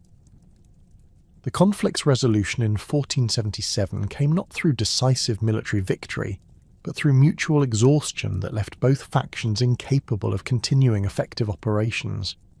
Hosokawa Katsumoto's death in 1473 had already weakened the Eastern Army's leadership, while Yamana Sozen's demise the following year similarly disrupted Western Army coordination. Their successors lacked both the personal authority and financial resources necessary to maintain the large-scale military operations that the war had required, forcing gradual withdrawals that left Kyoto devastated, but technically under shogunal control. However, this nominal victory meant little in practical terms, as the Ashikaga shogunate emerged from the conflict with its authority permanently compromised and its ability to control provincial affairs effectively destroyed. The war's aftermath revealed the complete collapse of the centralized feudal system that had governed Japan since the Kamakura period's establishment in the late 12th century. Provincial shugo, who had committed substantial resources to supporting either faction, found themselves financially ruined and politically isolated, creating power vacuums that were quickly filled by local strongmen who possessed the military capability and administrative experience necessary for effective regional governance. These emerging Sengoku daimyo differed fundamentally from their Shugo predecessors in their approach to territorial control and political legitimacy, abandoning the fiction of shogunal appointment in favour of direct military conquest and practical administrative competence. The transformation from Shugo to Sengoku daimyo represented more than a simple change in titles or administrative procedures. It marked the emergence of genuinely independent territorial states that operated according to their own laws, maintained their own military forces, and pursued their own diplomatic policies without reference to central authority. Unlike the previous system where provincial governors had served as intermediaries between the shogun and local warrior communities, the new daimyo ruled their domains as autonomous sovereigns who acknowledged no superior authority beyond their own military capabilities and administrative effectiveness. This fundamental shift in political organization created the conditions for the century of warfare that would define the Sengoku period. Oda Nobunaga's rise to prominence in Owari province during the 1550s exemplified the new type of leadership that emerged from the Onin War's destruction of traditional political arrangements. Born into a relatively minor branch of the Oda family, Nobunaga inherited control over only a small portion of Owari when his father died in 1551, but his innovative military tactics and ruthless political methods enabled him to consolidate control over the entire province within a decade. His success stemmed from his willingness to abandon conventional warrior practices in favour of whatever methods proved most effective, regardless of their compatibility with traditional concepts of honour or legitimate authority. Nobunaga's military innovations began with his systematic recruitment and training of Ashigaru infantry units that were equipped with the latest firearms and organised according to principles derived from contemporary European military manuals. The introduction of Portuguese matchlocks to Japan in 1543 had initially been treated as a curiosity by most daimyo, who continued to rely primarily on traditional weapons and tactics that emphasized individual skill and personal courage over coordinated group operations. Nobunaga recognized that firearms could provide decisive advantages when employed by disciplined formations that could deliver concentrated volleys against enemy cavalry or infantry, but effective use required extensive training and standardized equipment that most warrior leaders were unwilling to provide. The Battle of Nagakute in 1584 demonstrated the devastating effectiveness of properly coordinated firearm units when employed against traditional cavalry formations. Nobunaga's Ashigaru, arranged in 3 ranks with rotating firing sequences that maintained continuous pressure on advancing enemies, decimated mounted samurai who had expected to overwhelm foot soldiers through conventional cavalry charges. The psychological impact of massed gunfire proved as significant as its physical effects, as horses trained for traditional battlefield conditions panicked when exposed to the unfamiliar sounds and smoke that characterized firearm combat. The result was a tactical revolution that forced all subsequent military leaders to reconsider their approach to battlefield organization and equipment procurement. The strategic implications of these tactical changes extended far beyond immediate military applications to influence the entire structure of daimyo governance and territorial administration. Maintaining effective firearm units required substantial financial resources for purchasing weapons, ammunition, and training equipment, while the specialized skills necessary for gunpowder production and weapon maintenance demanded technical expertise that few traditional warrior families possessed. Successful daimyo were forced to cultivate relationships with merchant communities that could provide both the capital and technical knowledge necessary for military modernization, creating new forms of cooperation between warrior and commercial classes that had previously maintained distinct social boundaries. Castle construction techniques underwent equally dramatic transformations during this period, as military engineers developed new fortification designs capable of withstanding both traditional siege methods and the emerging threat posed by artillery weapons. The hilltop fortresses that had characterized earlier defensive architecture proved vulnerable to cannon fire that could breach stone walls and wooden palisades with relative ease, forcing architects to develop more sophisticated approaches to defensive planning that incorporated multiple defensive lines, concealed firing positions, and elaborate systems of interlocking fields of fire that maximized defensive advantages while minimizing exposure to enemy bombardment. Azuchi Castle, which Nobunaga began constructing in 1576 on the shores of Lake Biwa, represented the pinnacle of these architectural innovations through its unprecedented combination of defensive effectiveness and symbolic grandeur. The massive stone foundation, rising over 100 feet above the surrounding terrain, employed advanced masonry techniques that created walls capable of withstanding direct artillery bombardment while providing stable platforms for the castle's own defensive weapons. The complex arrangement of courtyards, gates, and defensive positions forced attacking armies to advance through predetermined killing zones where defenders could concentrate their fire while remaining protected from return volleys. The castle's residential quarters, located in the uppermost sections of the complex, demonstrated how military architecture could simultaneously serve defensive and ceremonial functions through careful attention to both practical security requirements and aesthetic considerations. The main keep, rising 7 stories above its stone foundation, employed architectural techniques borrowed from both traditional Japanese palace construction and contemporary European fortress design, creating interior spaces that could accommodate both military planning sessions and elaborate entertainment events designed to impress visiting dignitaries and potential allies. The proliferation of similar castle construction projects throughout Japan during the late 16th century reflected the increasing resources that successful daimyo could devote to both military and ceremonial purposes as their territorial control expanded and their administrative systems became more sophisticated. These massive building projects required coordination between multiple specialized crafts, stonemasons, carpenters, metal workers, and artists, while demanding logistical capabilities that could transport enormous quantities of materials across considerable distances. The successful completion of such undertakings demonstrated a daimyo's organizational competence while creating permanent symbols of their authority that could be seen from great distances across their domains.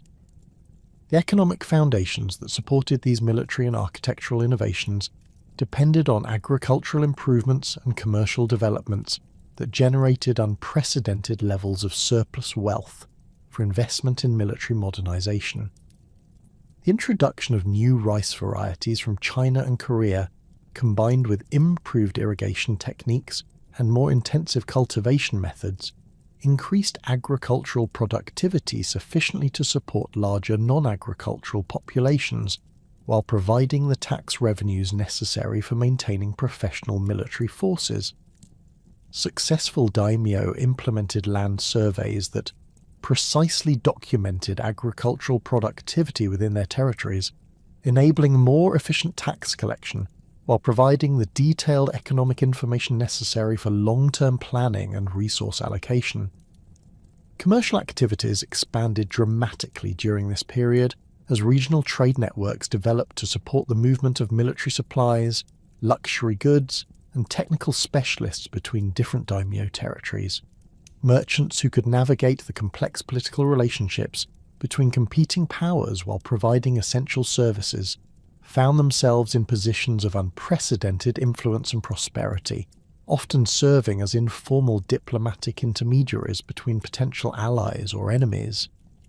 The most successful commercial families accumulated wealth that rivaled that of minor daimyo, while developing expertise in financial management and international trade that proved essential for supporting the increasingly expensive military establishments that characterized Sengoku warfare. The emergence of powerful regional coalitions during the 1560s and 1570s reflected the growing recognition among daimyo that Individual territories, regardless of their military strength or economic resources, could not survive indefinitely against coordinated opposition from multiple enemies. The formation of these alliances required sophisticated diplomatic skills and careful attention to the balance of advantages and obligations that each participant would receive from cooperative arrangements. Successful coalition building depended on identifying mutual interests that transcended immediate territorial disputes, while creating enforcement mechanisms that could prevent defection when short-term incentives favoured abandoning Allied commitments. The fragmented political landscape that had emerged from the Onin War's devastation created unprecedented opportunities for ambitious military leaders who possessed both the vision to imagine unified national control and the practical capabilities necessary to transform such dreams into reality. By 1573, when Oda Nobunaga finally succeeded in driving the last Ashikaga shogun from Kyoto, the traditional feudal order had been so thoroughly discredited that even the pretense of central authority had become meaningless. Provincial daimyo ruled their territories as independent kingdoms, maintaining their own laws, currencies and military forces while engaging in constant warfare that prevented any single power from achieving decisive dominance. Into this chaos stepped three remarkable figures whose combined efforts would fundamentally transform Japan from a collection of warring states into a unified nation under centralized control. Oda Nobunaga's approach to military conquest differed radically from conventional warrior practices through his systematic employment of overwhelming force against any opposition, regardless of its religious or political character. Where previous military leaders had typically sought to minimize casualties and preserve existing social structures while achieving their immediate objectives, Nobunaga demonstrated a ruthless willingness to destroy entire institutions if they posed obstacles to his expansion plans. His campaigns against the Ikoiki religious communities during the 1570s exemplified this approach through their unprecedented scale and thoroughness, as his forces systematically eliminated not only armed resistance but also the economic and social foundations that had sustained these Buddhist confederations for generations. The siege of Ishiyama Honganji, which lasted from 1570 to 1580, represented the most sustained military operation of Nobunaga's career and demonstrated his capacity for long-term strategic planning that could coordinate multiple objectives simultaneously. The fortress temple complex, located at the mouth of the Yodo River, where it emptied into Osaka Bay, commanded crucial transportation routes while serving as the administrative center for Jodo Shinshu Buddhist communities throughout central Japan. The temple's massive defensive works, constructed over several decades using donations from thousands of faithful believers, included stone walls over 30 feet high, multiple moats fed by river water, and elaborate systems of underground tunnels that allowed defenders to move reinforcements and supplies without exposure to enemy fire. Nobunaga's assault on this stronghold required innovations in siege warfare that combined traditional Japanese methods with techniques adapted from European military manuals brought by Portuguese missionaries and traders.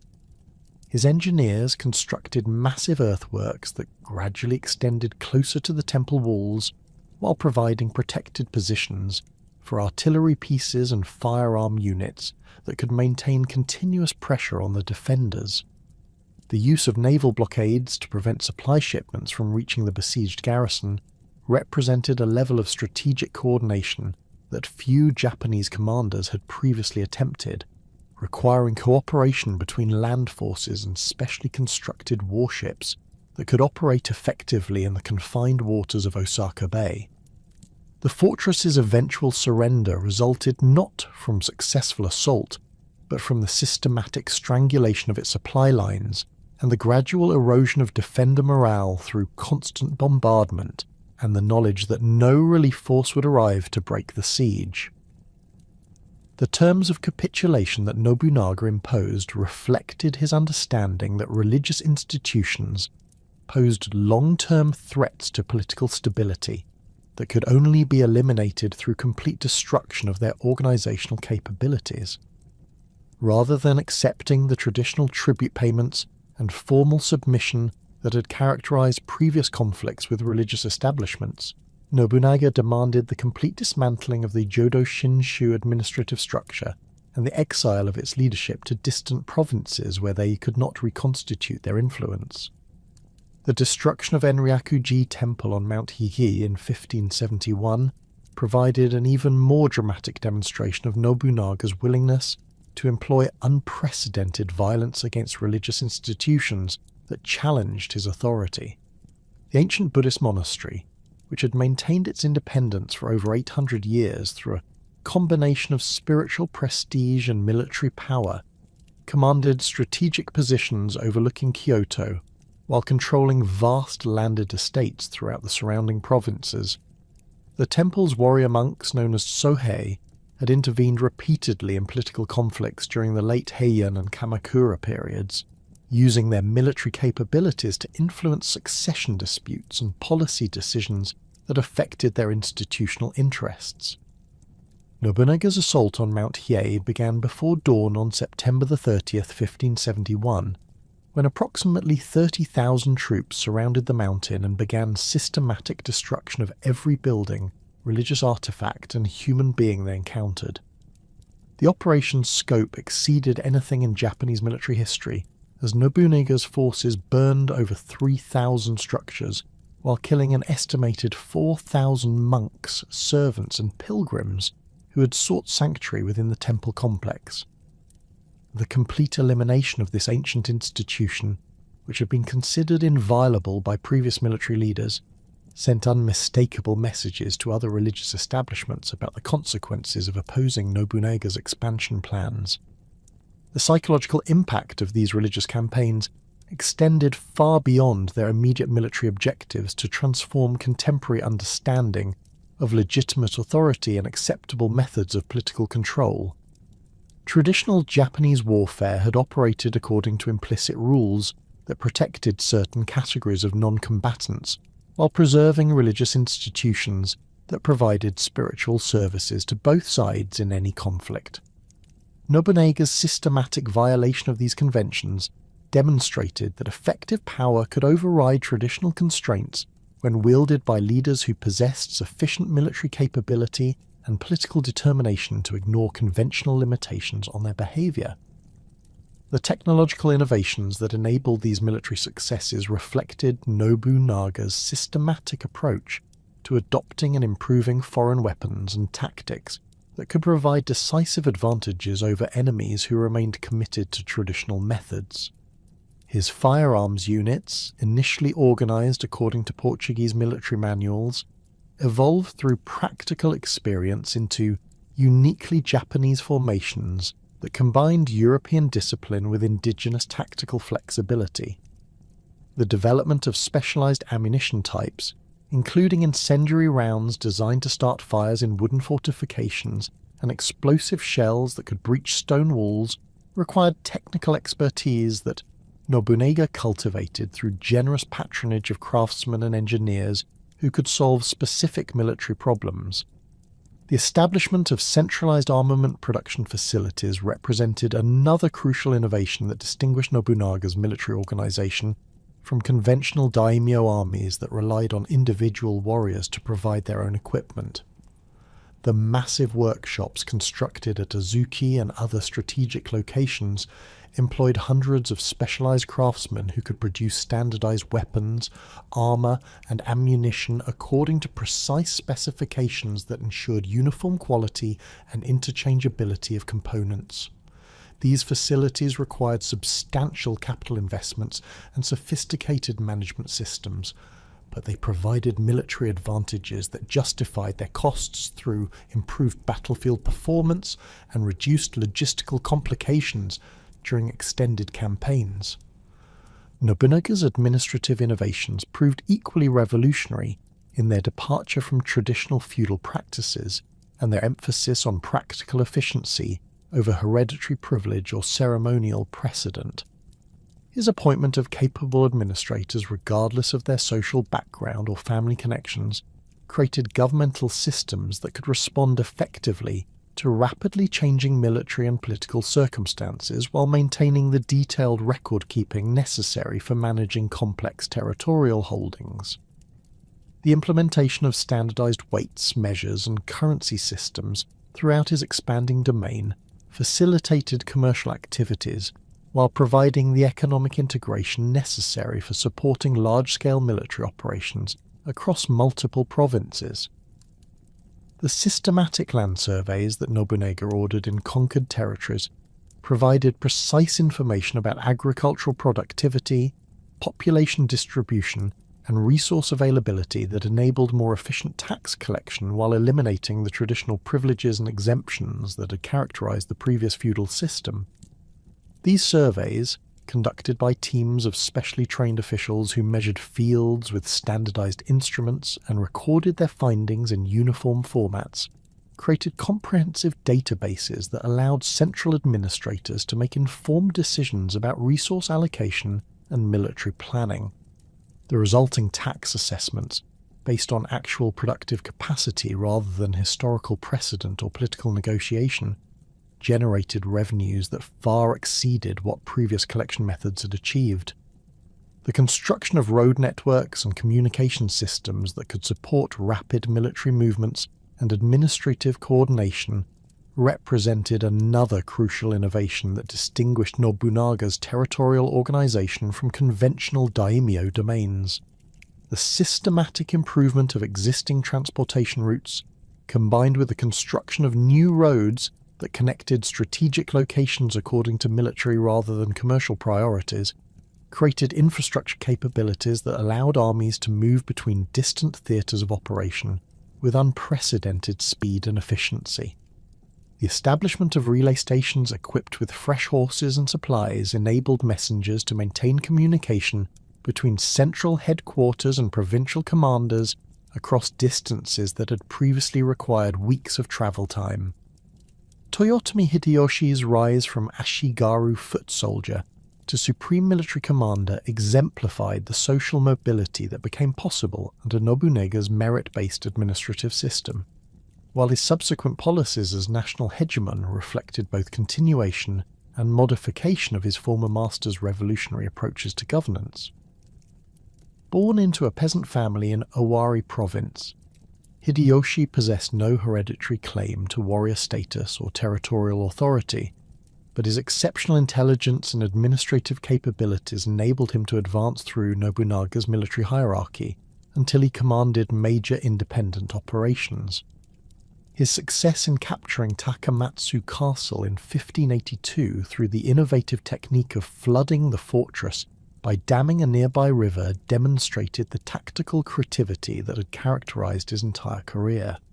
Nobunaga's assassination at Honnoji Temple in June 1582 created a succession crisis that Hideyoshi resolved through a combination of military action and political maneuvering that established him as the dominant figure among Nobunaga's former vassals.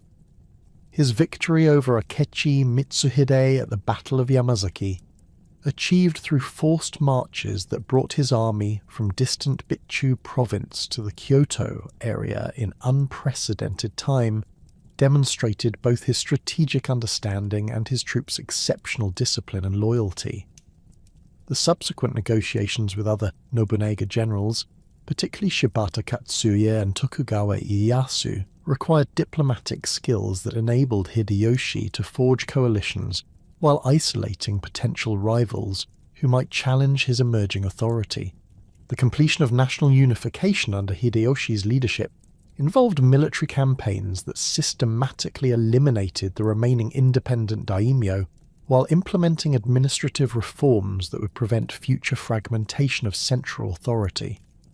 His conquest of Kyushu during 1586 to 1587 required coordinating multiple armies across difficult terrain while negotiating the complex political relationships between local powers who had maintained their independence through centuries of shifting alliances and territorial disputes. The Shimazu family's final submission at Kagoshima marked the end of autonomous rule in Japan's southernmost regions while demonstrating Hideyoshi's capacity for projecting military power across vast distances despite significant logistical challenges. The Siege of Odawara in 1590 represented the culmination of Hideyoshi's unification campaigns through its elimination of the Hojo family, the last major daimyo house that had maintained effective independence from central control. The massive fortress complex that the Hojo had constructed in the Kanto region incorporated the most advanced defensive technologies available, including multiple defensive lines, sophisticated water management systems, and provisions for withstanding extended sieges.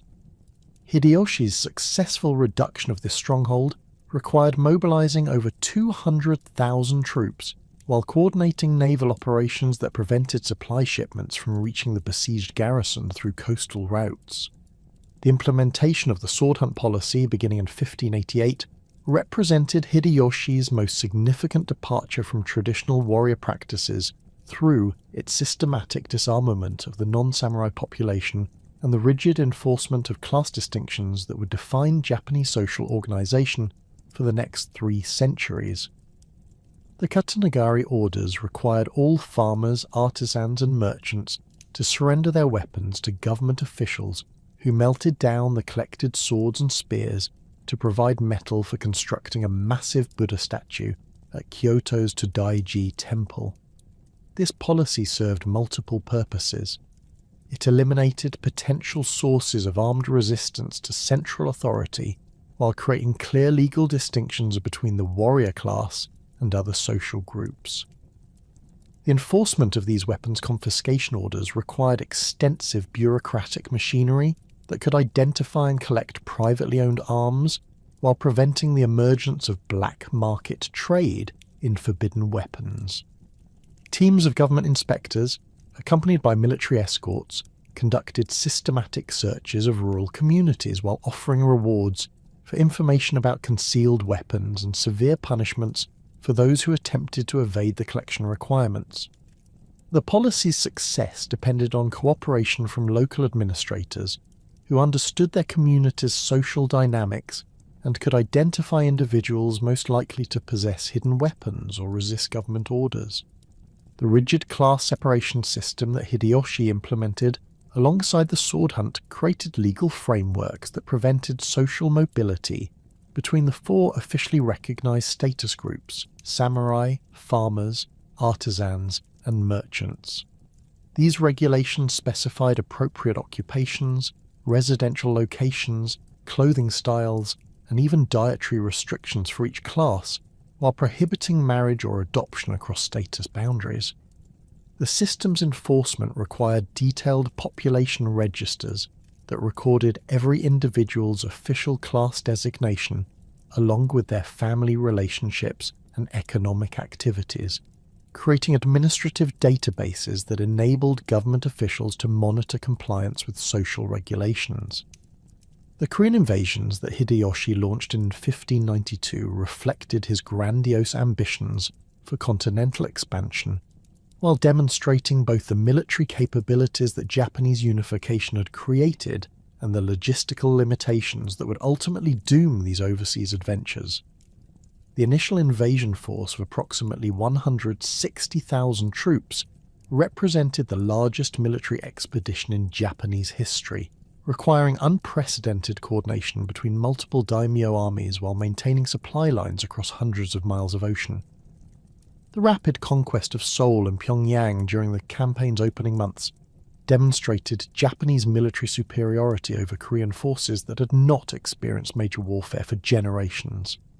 However, the intervention of Ming Chinese armies beginning in early 1593 transformed the conflict from a conquest campaign into a prolonged war of attrition that strained Japanese resources while producing minimal strategic gains. The Chinese forces, numbering over 100,000 experienced troops equipped with advanced artillery and supported by extensive supply networks, possessed military capabilities that matched or exceeded those of the Japanese invaders. The resulting stalemate forced Japanese armies to maintain defensive positions in hostile territory, while dealing with constant harassment from Korean guerrilla forces and regular attacks from combined Chinese-Korean armies. The naval warfare that characterized much of the Korean conflict revealed significant weaknesses in Japanese maritime capabilities, despite their advantages in land combat. Korean Admiral Yi Sun-sin's innovative turtle ships, equipped with iron plating and advanced artillery pieces, proved devastatingly effective against Japanese transport vessels and warships that had been designed primarily for coastal operations rather than extended naval campaigns.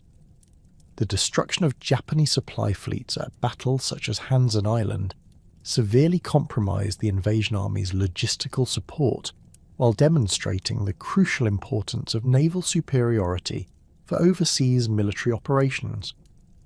The enormous financial costs of maintaining large armies in Korea for 7 years exhausted the resources that Hideyoshi had accumulated through domestic conquest and administrative reform, while creating political tensions among daimyo, who bore the primary burden of supporting the overseas campaigns.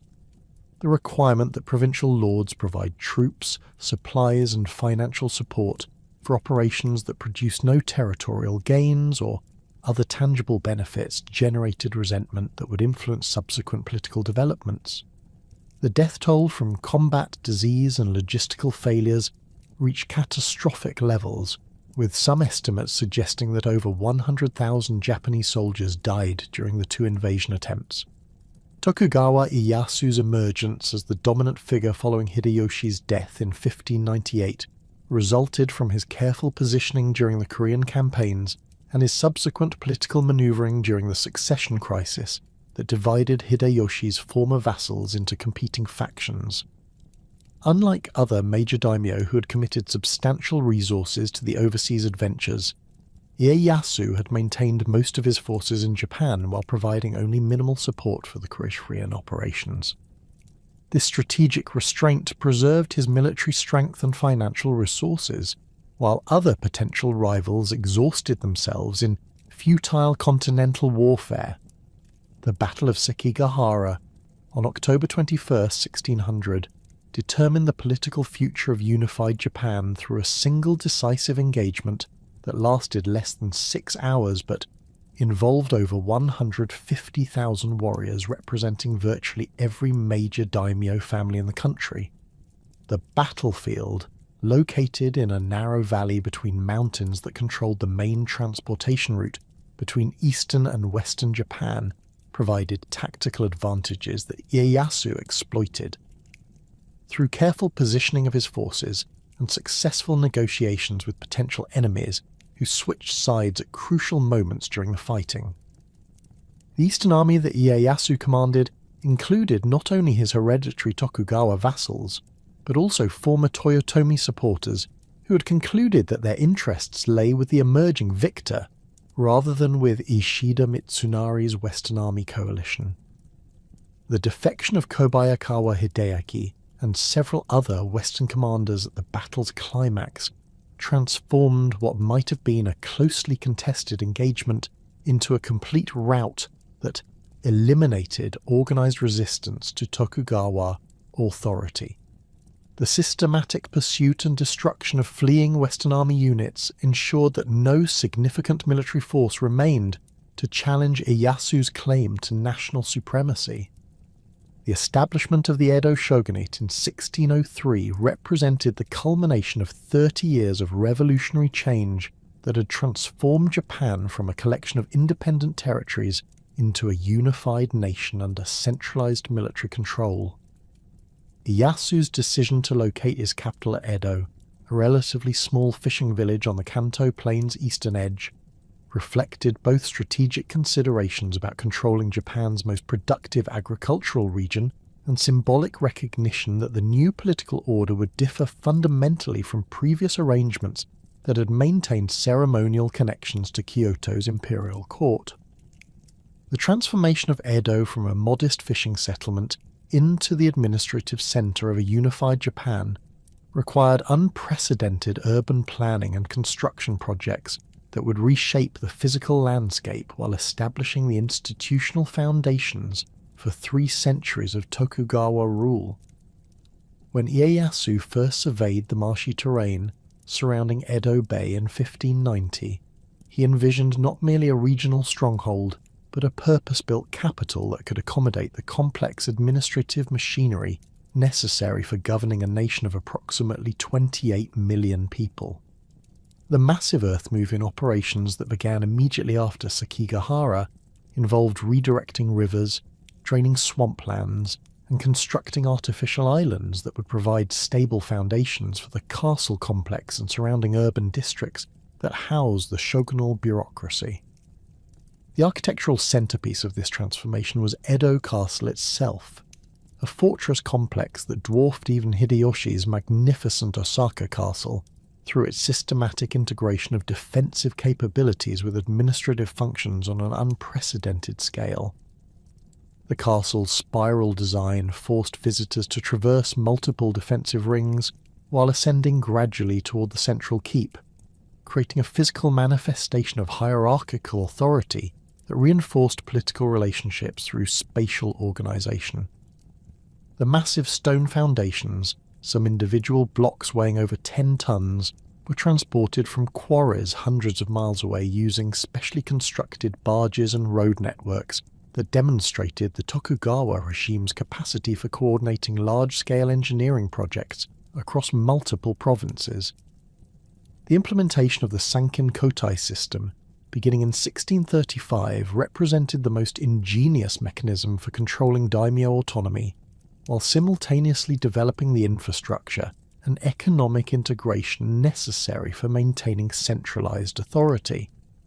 Under these regulations, all daimyo were required to maintain permanent residences in Edo, where they would spend alternate years in attendance upon the shogun, while their wives and children remained as permanent hostages in the capital, regardless of their husband's and father's location. This system transformed potential military rivals into court nobles, whose status depended on their ability to navigate complex ceremonial protocols, while competing for shogunal favour through displays of loyalty and cultural sophistication. The logistical requirements of Sankin Kotai created massive transportation networks that connected every corner of Japan to the Tokugawa capital through regularly maintained highways, designed to accommodate the elaborate processions that accompanied daimyo movements between their domains and Edo residences. The Tokaido, the principal route connecting Edo with Kyoto and Osaka, required constant maintenance of 53 post stations that provided accommodation, fresh horses, and supplies for the thousands of travellers who used the highway each month. Each daimyo procession included not only the lord himself, but hundreds of retainers, servants, and guards whose numbers reflected their master's status, while creating economic opportunities for innkeepers, merchants, and craftsmen along the route. The financial burden of maintaining dual residences while funding elaborate travel ceremonies effectively prevented daimyo from accumulating the resources necessary for military challenges to central authority. A typical Sankin Kotai procession for a major daimyo required several hundred participants, dozens of horses, and carefully coordinated logistics that consumed substantial portions of domain revenues. The Maeda family of Kaga province, among the wealthiest daimyo houses, spent an estimated 40% of their annual income on Edo residence expenses and travel costs, leaving insufficient resources for military modernization or territorial expansion that might threaten Tokugawa supremacy. The cultural dimensions of Sankin Kotai proved equally significant in transforming warrior society from a military class focused on combat readiness into a bureaucratic elite, whose status depended on administrative competence and cultural refinement. Daimyo residences in Edo became centres of artistic patronage and intellectual activity, where provincial lords competed to demonstrate their sophistication through tea ceremony mastery, poetry composition, and scholarly pursuits that had previously been associated primarily with court nobility. The necessity of navigating complex social protocols during formal audiences and ceremonial occasions required skills that differed fundamentally from traditional warrior capabilities, creating pressure for educational reforms that emphasized civilian accomplishments over military training. The establishment of the four-class system provided the ideological framework for a social hierarchy that legitimized Tokugawa authority, while preventing the emergence of alternative power centers that might challenge established order. The official ranking of samurai, farmers, artisans, and merchants reflected Neo-Confucian principles that valued productive labor over commercial activity, while maintaining clear distinctions between rulers and subjects. This theoretical framework, derived from Chinese political philosophy but adapted to Japanese circumstances, provided intellectual justification for existing social arrangements while creating legal categories that could be enforced through government regulation and social pressure. The practical implementation of class distinctions required extensive bureaucratic machinery that could monitor compliance with regulations governing everything from clothing styles and residential architecture to marriage partners and occupational choices. Sumptuary laws specified appropriate fabrics, colours, and decorative elements for each social class, while prohibiting the adoption of styles associated with higher status groups. Farmers were restricted to cotton and hemp clothing in subdued colours, while merchants faced particularly detailed restrictions that prevented them from displaying their wealth through conspicuous consumption that might challenge samurai social superiority despite inferior economic circumstances. The codification of these social boundaries created legal frameworks that reinforced existing hierarchies while preventing the social mobility that had characterized the Sengoku period's fluid political environment. Marriage regulations prohibited unions between different social classes while requiring official approval for adoptions that might alter family status or inheritance patterns. The registration of all households in detailed population surveys created administrative databases that enabled government officials to track individual compliance with class regulations, while identifying unauthorized attempts to change social position or occupational category. The transformation of samurai from professional warriors into civilian bureaucrats represented one of the most significant social changes in Japanese history, requiring fundamental alterations in education, lifestyle, and cultural values that had defined warrior identity for centuries.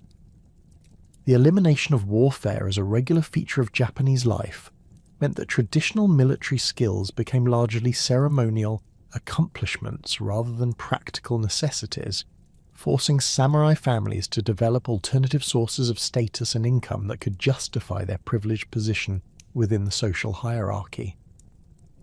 The development of castle towns throughout Japan created urban environments where samurai could pursue bureaucratic careers while maintaining their social distinction from merchant and artisan populations.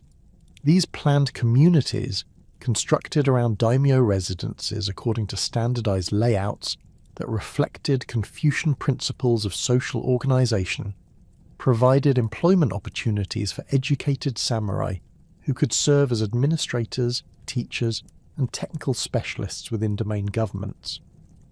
The physical separation of samurai residential districts from commercial areas reinforced social boundaries while creating distinct urban spaces that reflected hierarchical relationships through architectural design and spatial organization. The educational reforms that accompanied this social transformation emphasized classical Chinese learning and administrative skills rather than military training and combat techniques that had previously defined samurai culture. Domain schools established throughout Japan provided instruction in Confucian philosophy, Chinese literature, and practical subjects such as mathematics and accounting that prepared young samurai for bureaucratic careers. The curriculum's focus on moral cultivation and intellectual development reflected Neo-Confucian beliefs about the relationship between personal character and effective governance, while creating shared cultural standards that unified the samurai class across regional boundaries. The implementation of Sakoku policies beginning in the 1630s reflected Tokugawa concerns about foreign influences that might destabilize the carefully constructed social and political order that had emerged from decades of civil warfare. The exclusion of European missionaries and the severe restriction of international trade represented systematic attempts to control information flow and prevent the introduction of ideas or technologies that might challenge existing authority structures.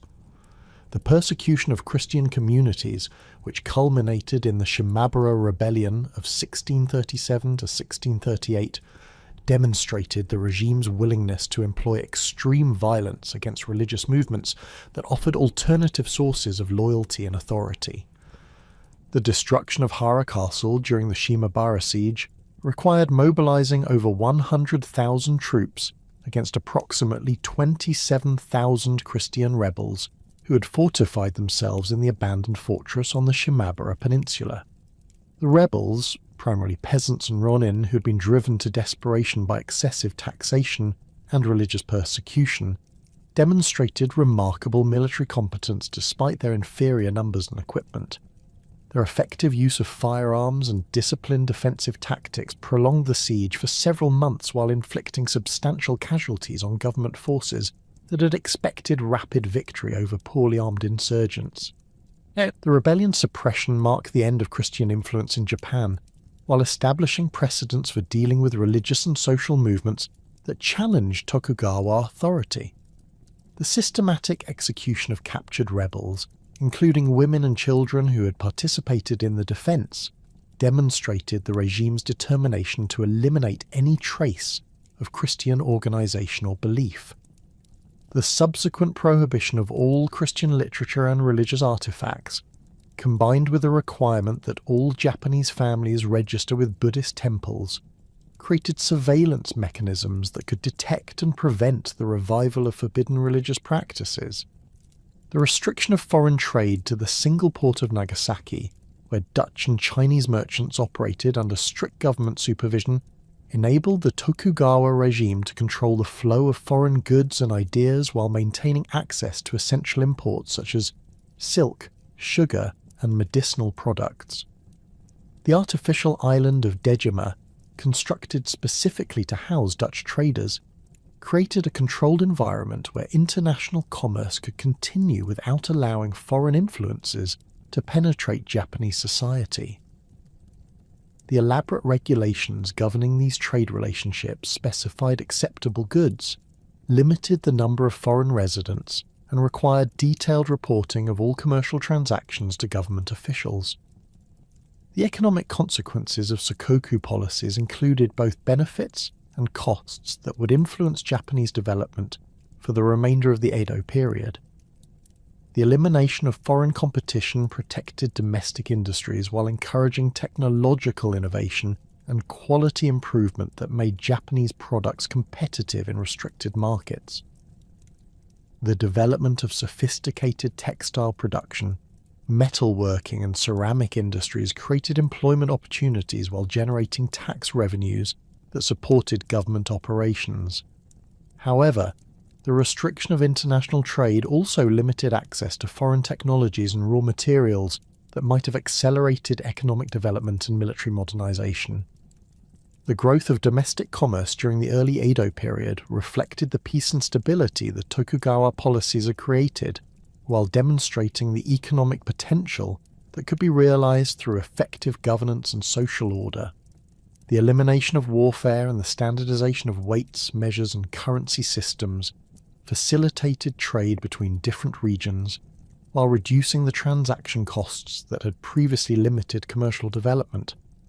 The construction of improved transportation networks, including both highways and coastal shipping routes, enabled merchants to move goods efficiently across long distances while creating integrated markets that could support specialized production and regional economic development.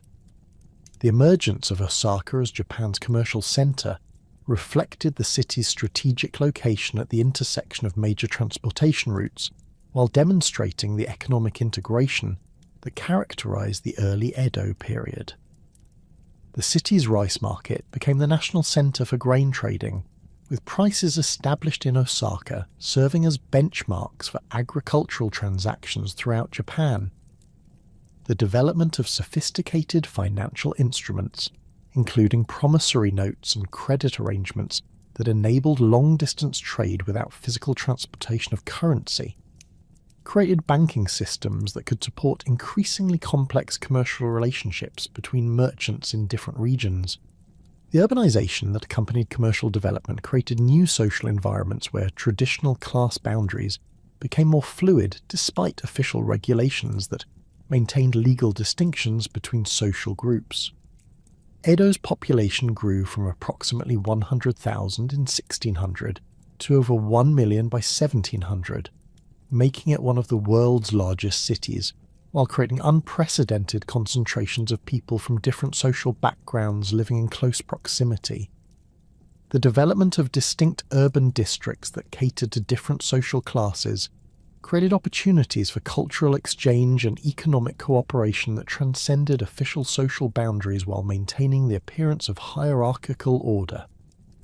The entertainment districts that emerged in major cities provided venues where merchants, artisans, and even samurai could interact in environments that temporarily suspended normal social restrictions, while creating new forms of cultural expression that reflected urban sensibilities.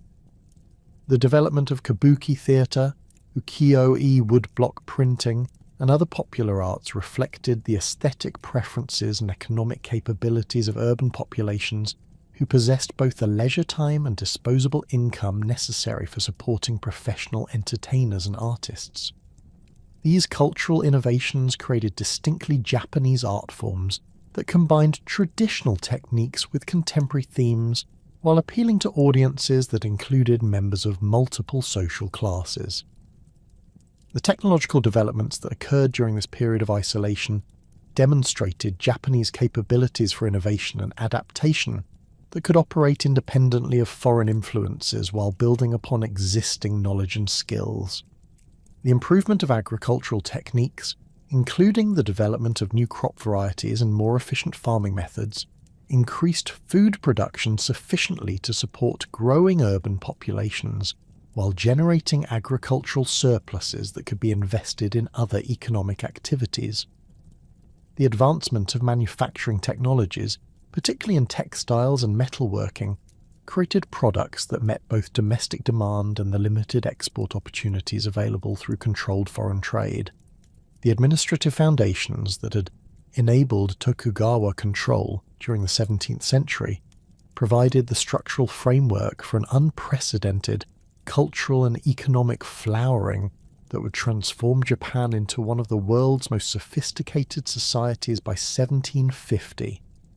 The Genroku period, spanning roughly from 1688 to 1704, marked the emergence of a distinctly urban culture that challenged traditional assumptions about social hierarchy while creating new forms of artistic expression that reflected the economic vitality and intellectual sophistication of Japan's growing merchant communities. The concentration of wealth in major cities, particularly Edo, Osaka, and Kyoto, generated unprecedented demand for entertainment, luxury goods, and cultural refinement that could no longer be satisfied by the austere aesthetic traditions associated with samurai culture or the formal ceremonial practices of the imperial court. The development of kabuki theatre during this period represented a revolutionary departure from the highly stylized no-drama that had dominated Japanese theatrical tradition for centuries, where no performances appealed primarily to educated elites who possessed the classical learning necessary to appreciate subtle literary allusions and symbolic representations.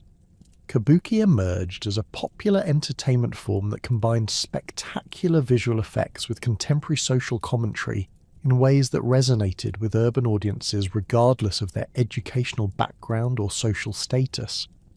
The elaborate costumes, featuring brilliant silk fabrics dyed in colours that violated sumptuary laws restricting common address, created visual spectacles that challenged official social boundaries while demonstrating the economic power of merchant patrons who funded these productions. The female impersonators who specialised in onagata roles developed performance techniques of extraordinary sophistication that transformed gender representation into high art through their meticulous attention to movement, voice modulation, and costume design.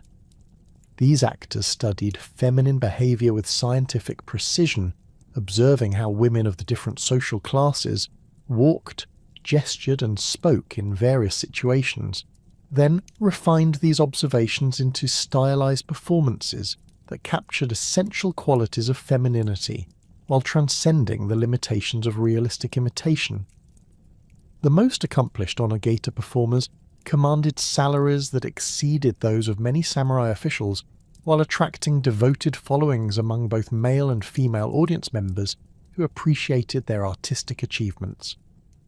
The physical theatres constructed to house kabuki performances incorporated architectural innovations that maximised audience capacity while creating intimate connections between performers and spectators through carefully designed sightlines and acoustic properties. The hanamichi, or flower path, that extended through the audience area allowed actors to make dramatic entrances and exits while passing directly among seated viewers, creating moments of intense proximity that heightened emotional engagement with the unfolding drama. The use of trapdoors, revolving stages, and elaborate mechanical devices enabled rapid scene changes and special effects that enhanced the theatrical experience while demonstrating the technical sophistication that Japanese craftsmen could achieve when supported by adequate financial resources. The emergence of ukiyo-e woodblock printing as a major art form reflected both technological innovations in printing techniques and the development of mass markets for affordable artistic reproductions that could bring sophisticated visual culture within reach of ordinary urban residents. The term ukiyo, literally meaning floating world, captured the ephemeral nature of contemporary urban life while celebrating the pleasures and experiences that characterise merchant society during this period of unprecedented prosperity. Artists like Hishikawa Morinobu pioneered techniques for creating single-sheet prints that could be produced in large quantities while maintaining artistic quality sufficient to satisfy discriminating collectors who appreciated both aesthetic merit and technical excellence. The collaborative nature of ukiyo-e production involved complex relationships between artists who created original designs, carvers who translated these images into wooden printing blocks, and publishers who coordinated the entire process while marketing finished prints to diverse audiences with varying aesthetic preferences and financial capabilities. The most successful publishers developed sophisticated understanding of market demand, commissioning series of prints that featured popular actors, beautiful courtesans, or scenic locations that appealed to specific customer segments, while maintaining production schedules that could respond quickly to changing fashion trends or current events that captured public attention. The technical innovations that enabled high-quality colour printing represented remarkable achievements in precision manufacturing that required coordination between multiple specialised craftsmen working with materials whose properties had been refined through generations of experimentation. The development of water-based pigments that could produce brilliant colours while maintaining stability over time involved chemical knowledge that Japanese artisans had accumulated through centuries of textile dyeing and ceramic glazing experience. The registration techniques that ensured precise alignment of multiple colour blocks demanded mathematical precision and mechanical skill that transformed printing from a simple reproduction process into a sophisticated manufacturing operation capable of producing works of genuine artistic merit. The subject matter of ukiyo-e prints reflected the social dynamics and cultural interests of urban society during the High Edo period, documenting everything from theatrical performances and pleasure quarter activities to seasonal festivals and famous scenic locations that had become popular destinations for domestic tourism. The bijinga genre, featuring portraits of beautiful women, created idealized representations of feminine beauty that influenced fashion trends and aesthetic standards, while providing insights into contemporary social attitudes about gender roles and sexual relationships. These prints often depicted courtesans and geishas whose elaborate hairstyles, makeup techniques, and clothing choices represented the height of urban sophistication, while challenging conventional moral standards through their celebration of pleasure and sensual experience. The Yakusha-e category, focusing on kabuki actors in their most famous roles, created a form of celebrity culture that enabled audiences to maintain connections with their favourite performers between theatrical seasons while preserving visual records of memorable performances that might otherwise have been forgotten. These actor portraits often captured specific moments of dramatic intensity, showing performers in characteristic poses or facial expressions that had become associated with particular roles or emotional states. The most skilled artists could convey not only physical likeness, but also the personality and artistic style that distinguished individual actors from their colleagues, creating portraits that functioned as both artistic achievements and historical documents. The economic foundations that supported this cultural flowering reflected fundamental changes in Japan's productive capacity and commercial organization that had occurred during the previous century of peace and political stability. Agricultural improvements, including the introduction of new rice varieties from China and the development of more efficient irrigation systems, had increased food production sufficiently to support growing urban populations, while generating surpluses that could be invested in manufacturing and commercial activities. The expansion of cultivated land through reclamation projects that drained swamps and terraced hillsides added millions of acres to Japan's agricultural base, while creating employment opportunities for rural populations that might otherwise have migrated to cities in search of economic opportunities. The development of cash crop production, particularly cotton cultivation in the Kinai region around Osaka, created agricultural specialization that enabled farmers to participate directly in commercial markets rather than simply producing rice for tax payments and subsistence consumption. Cotton farming required different techniques and seasonal labor patterns compared to rice cultivation, but it offered higher profits per unit of land while creating raw materials for textile industries that had become increasingly important components of Japan's domestic economy.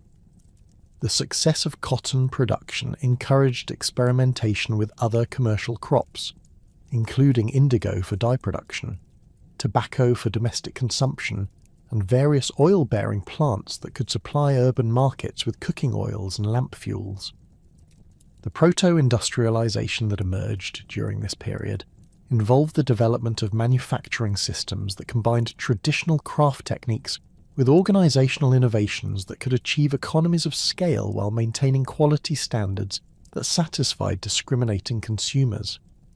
The textile industry in regions like Nishijin near Kyoto employed thousands of skilled weavers who produced silk fabrics of extraordinary complexity and beauty, using techniques that had been refined over generations of artistic development. These workshops operated according to sophisticated division of labor principles that allowed individual craftsmen to specialize in specific aspects of production while contributing to finished products that exceeded what any single artisan could have accomplished working independently. The sake brewing industry exemplified the technological sophistication that Japanese manufacturers could achieve through systematic experimentation and quality improvement over extended periods. The development of precise fermentation control techniques, involving careful monitoring of temperature, humidity, and timing throughout the brewing process, enabled the production of alcoholic beverages that varied significantly in flavor, aroma, and alcohol content according to specific regional preferences and seasonal requirements. The most successful breweries developed proprietary methods that were closely guarded trade secrets while building reputations for consistent quality that enabled them to command premium prices in competitive markets. The emergence of a national market system during this period reflected improvements in transportation infrastructure and communication networks that enabled merchants to coordinate commercial activities across vast distances while managing the complex logistics required for moving goods between regions with different seasonal production cycles and consumer preferences. The development of coastal shipping routes that connected major ports created efficient transportation systems for bulk commodities like rice, salt, and timber that formed the foundation of interregional trade. These maritime networks required substantial investments in shipbuilding technology and navigation expertise, but they provided transportation costs that were significantly lower than overland alternatives while enabling the movement of goods that would have been prohibitively expensive to transport by other means. The financial innovations that supported this expanding commercial activity included the development of sophisticated credit systems and banking arrangements that could facilitate long-distance trade without requiring the physical transportation of currency across dangerous or inconvenient routes. Merchant houses in major cities established correspondent relationships with trading partners in distant regions, creating networks of mutual trust and shared information that enabled complex transactions involving multiple parties and extended time periods. The use of promissory notes and letters of credit reduced the risks associated with long-distance commerce, while enabling merchants to leverage their capital more effectively through financial instruments that had been adapted from Chinese and European models to suit Japanese commercial practices.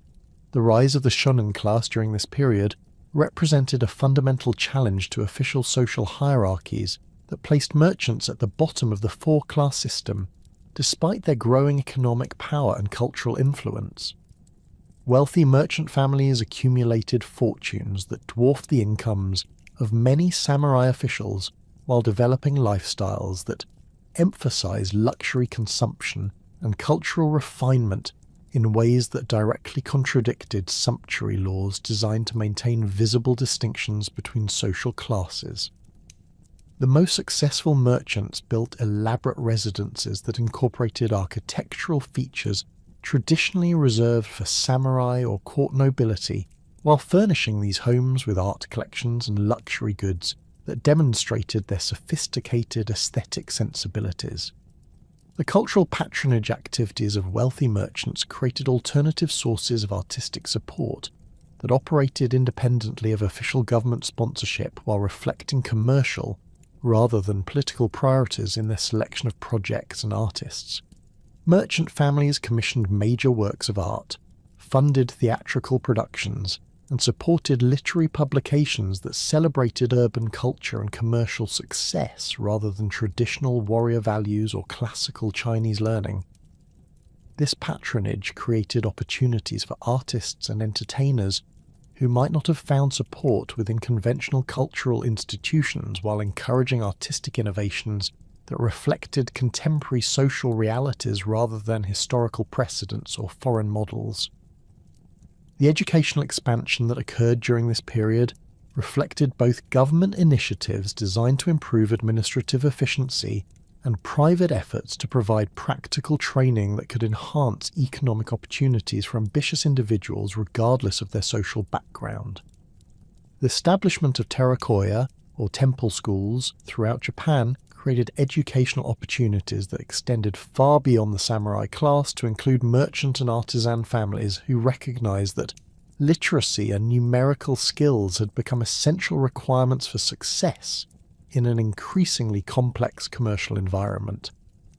These schools typically operated in Buddhist temples using donated space and equipment, while employing teachers who combined religious instruction with practical subjects like reading, writing, arithmetic, and basic accounting procedures. The curriculum of teirakoya schools emphasized practical skills that students could apply immediately in commercial or craft activities rather than the classical Chinese learning that dominated samurai education.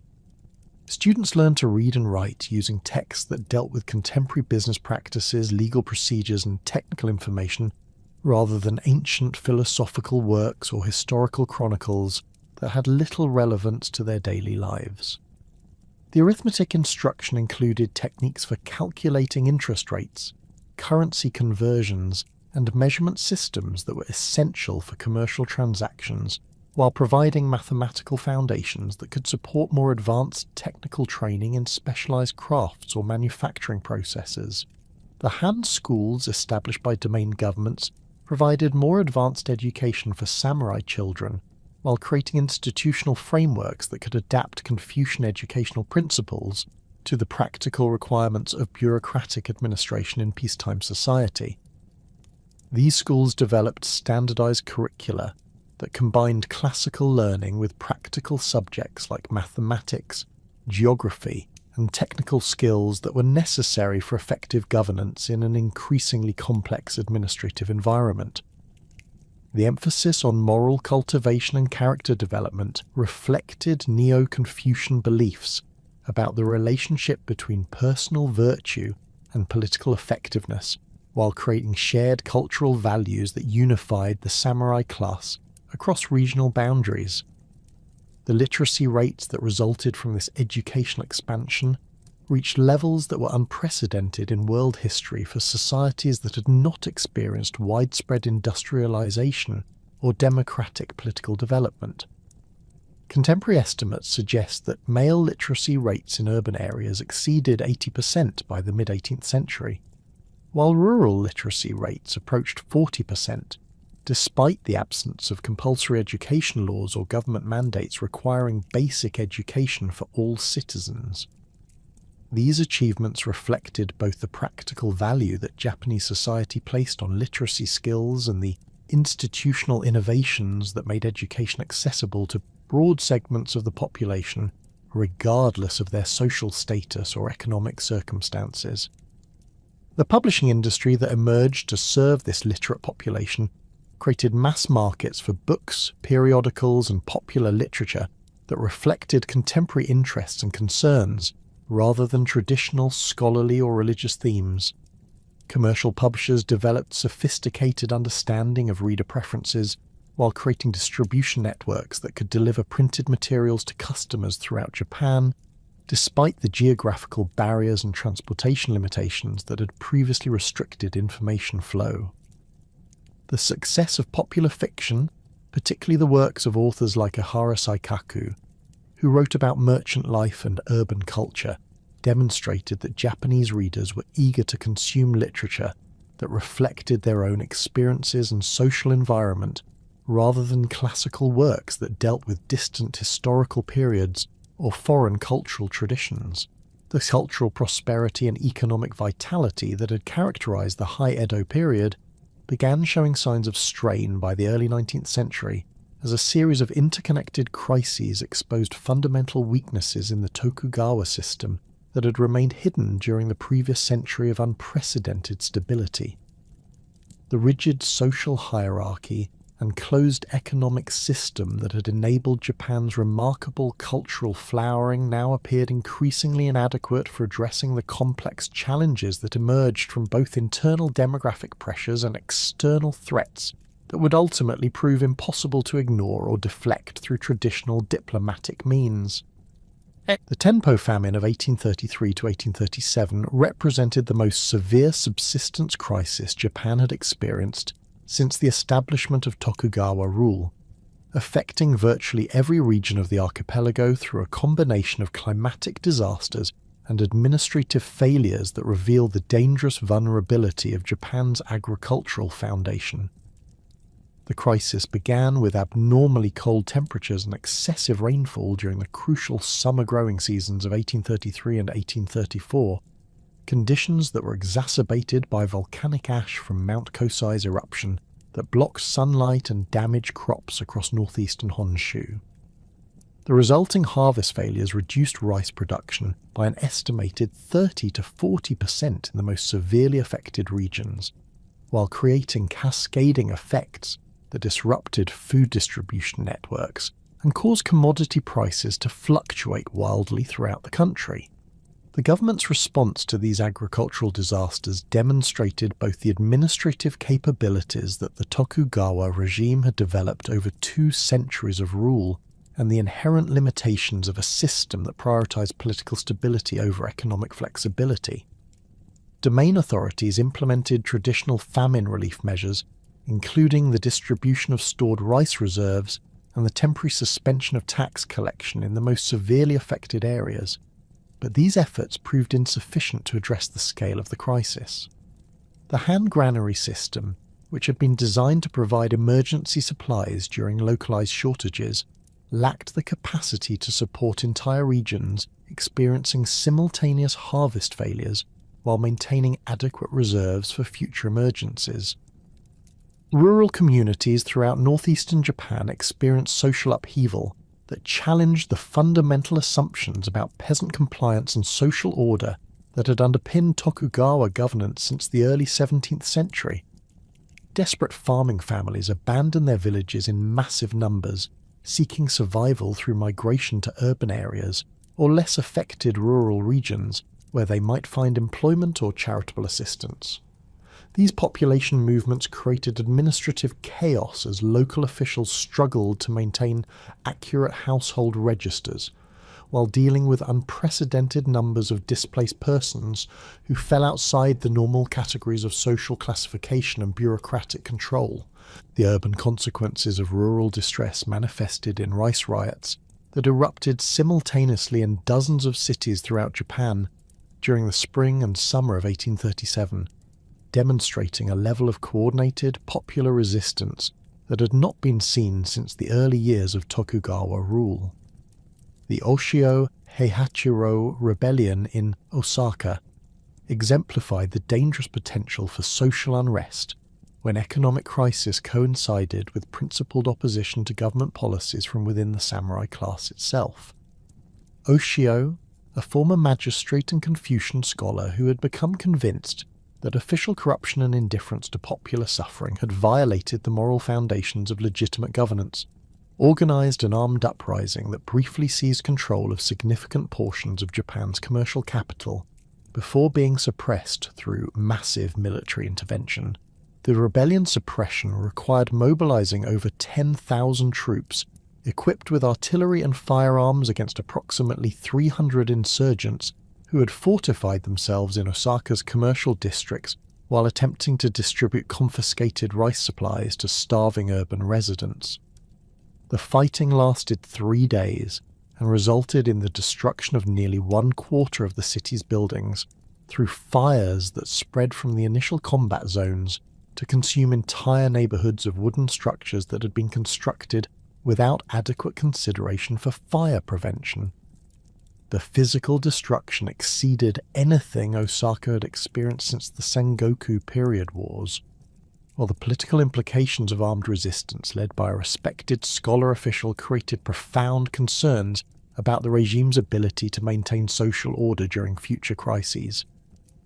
The investigation that followed Oshio's defeat revealed extensive networks of popular discontent that extended far beyond the immediate participants in the armed uprising, including merchants who'd provided financial support, farmers who'd supplied information about government troop movements, and even some lower-ranking samurai who had expressed sympathy for the rebels' stated objectives.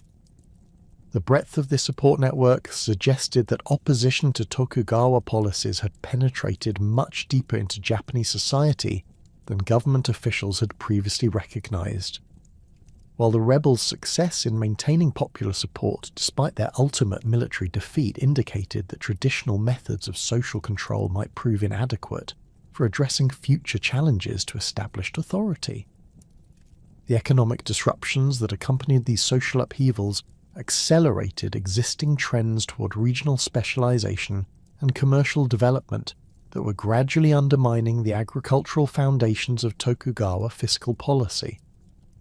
The growth of cash crop production, particularly cotton cultivation in western Japan, had created farming communities that depended heavily on market relationships rather than subsistence agriculture, making them vulnerable to price fluctuations and supply disruptions that could occur far from their immediate geographical area.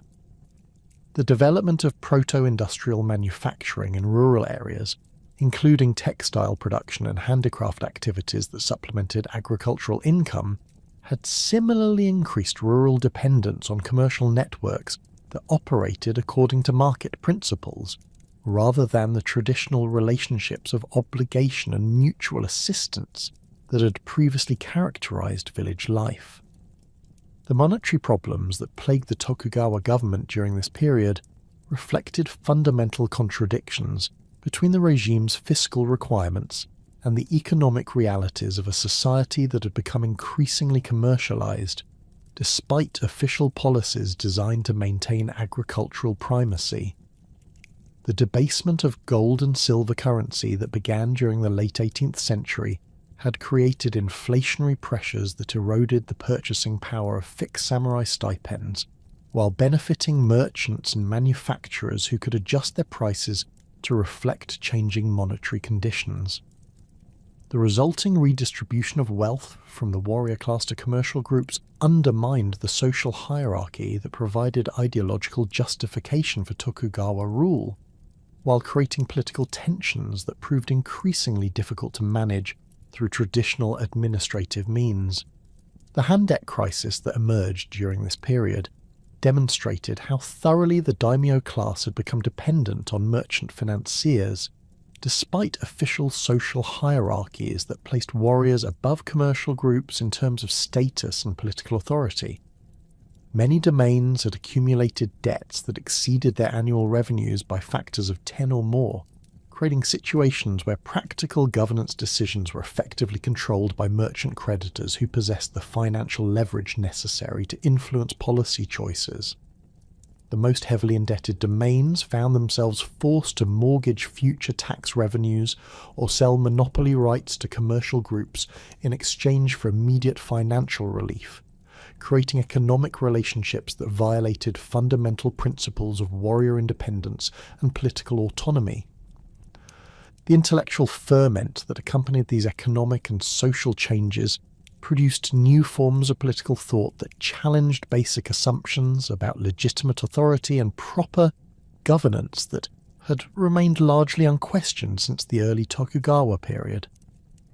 The development of kokugaku, or national learning, created scholarly frameworks for questioning Chinese philosophical influences, while emphasizing indigenous Japanese traditions that predated the introduction of foreign ideas and institutions. Scholars like Moturi Norinaga and Hirata Atsutene developed sophisticated critiques of Neo-Confucian political theory, while advocating for restoration of direct imperial rule that would eliminate the warrior intermediaries who had usurped legitimate authority for their own selfish purposes. These intellectual developments created ideological foundations for political opposition that extended far beyond immediate economic grievances to question the fundamental legitimacy of the Tokugawa system itself. The emphasis on imperial restoration as a solution to contemporary problems provided alternative visions of political organization that could appeal to various groups who had become dissatisfied with existing arrangements for different reasons. Impoverished samurai could envision restoration of their traditional status and economic security, while wealthy merchants might anticipate greater political influence commensurate with their economic importance. And even some peasant communities could hope for relief from oppressive taxation and administrative interference in their local affairs. The arrival of foreign ships in Japanese waters during the early 19th century transformed these domestic political tensions into urgent national security concerns that required immediate responses despite the regime's lack of experience in dealing with technologically advanced foreign powers. Russian expeditions to Sakhalin and the Kurils, beginning in the 1790s, had already demonstrated that Japan's geographical isolation could no longer provide automatic protection from foreign contact, while British naval activities during the Opium Wars in China revealed the devastating military capabilities that Western nations could deploy against Asian societies that attempted to resist their demands for commercial access and diplomatic recognition. The Morrison incident of 1837, in which Japanese coastal batteries fired upon an American merchant vessel that was attempting to return shipwrecked Japanese sailors, illustrated both the rigidity of Sakoku policies and their increasing impracticality in an era of expanding global maritime commerce. The ship's peaceful intentions and humanitarian mission created diplomatic embarrassments that undermined Japanese claims about the defensive nature of their isolation policies. while demonstrating that foreign vessels possessed navigational capabilities and military technologies that made them extremely difficult to exclude through traditional coastal defense methods. The incident's aftermath revealed significant disagreements within the Tokugawa government about appropriate responses to foreign contact, with some officials advocating for policy modifications that might prevent future confrontations, while others insisted on strict enforcement of existing exclusion laws regardless of their practical consequences. The Tenpo reforms implemented by Mizuno Tadakuni beginning in 1841 represented the most comprehensive attempt to address these mounting challenges through administrative reorganization and policy innovation that might restore the regime's effectiveness without abandoning fundamental principles of Tokugawa governance.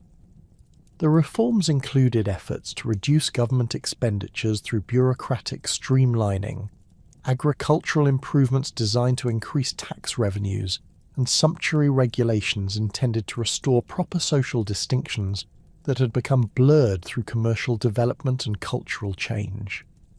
However, these measures proved largely ineffective because they addressed symptoms rather than underlying structural problems, while failing to provide adequate resources or authority for implementing meaningful changes in established practices.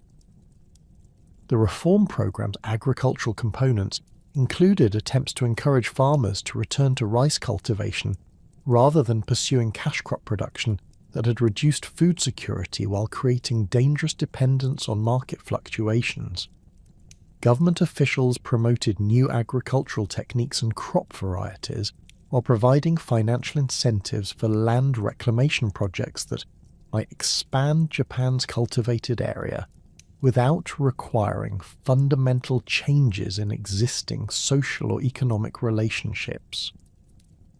These efforts achieved limited success in some regions, but failed to address the basic problem that commercial agriculture had become more profitable than subsistence farming for many rural communities, making voluntary compliance with government preferences economically irrational for individual farmers.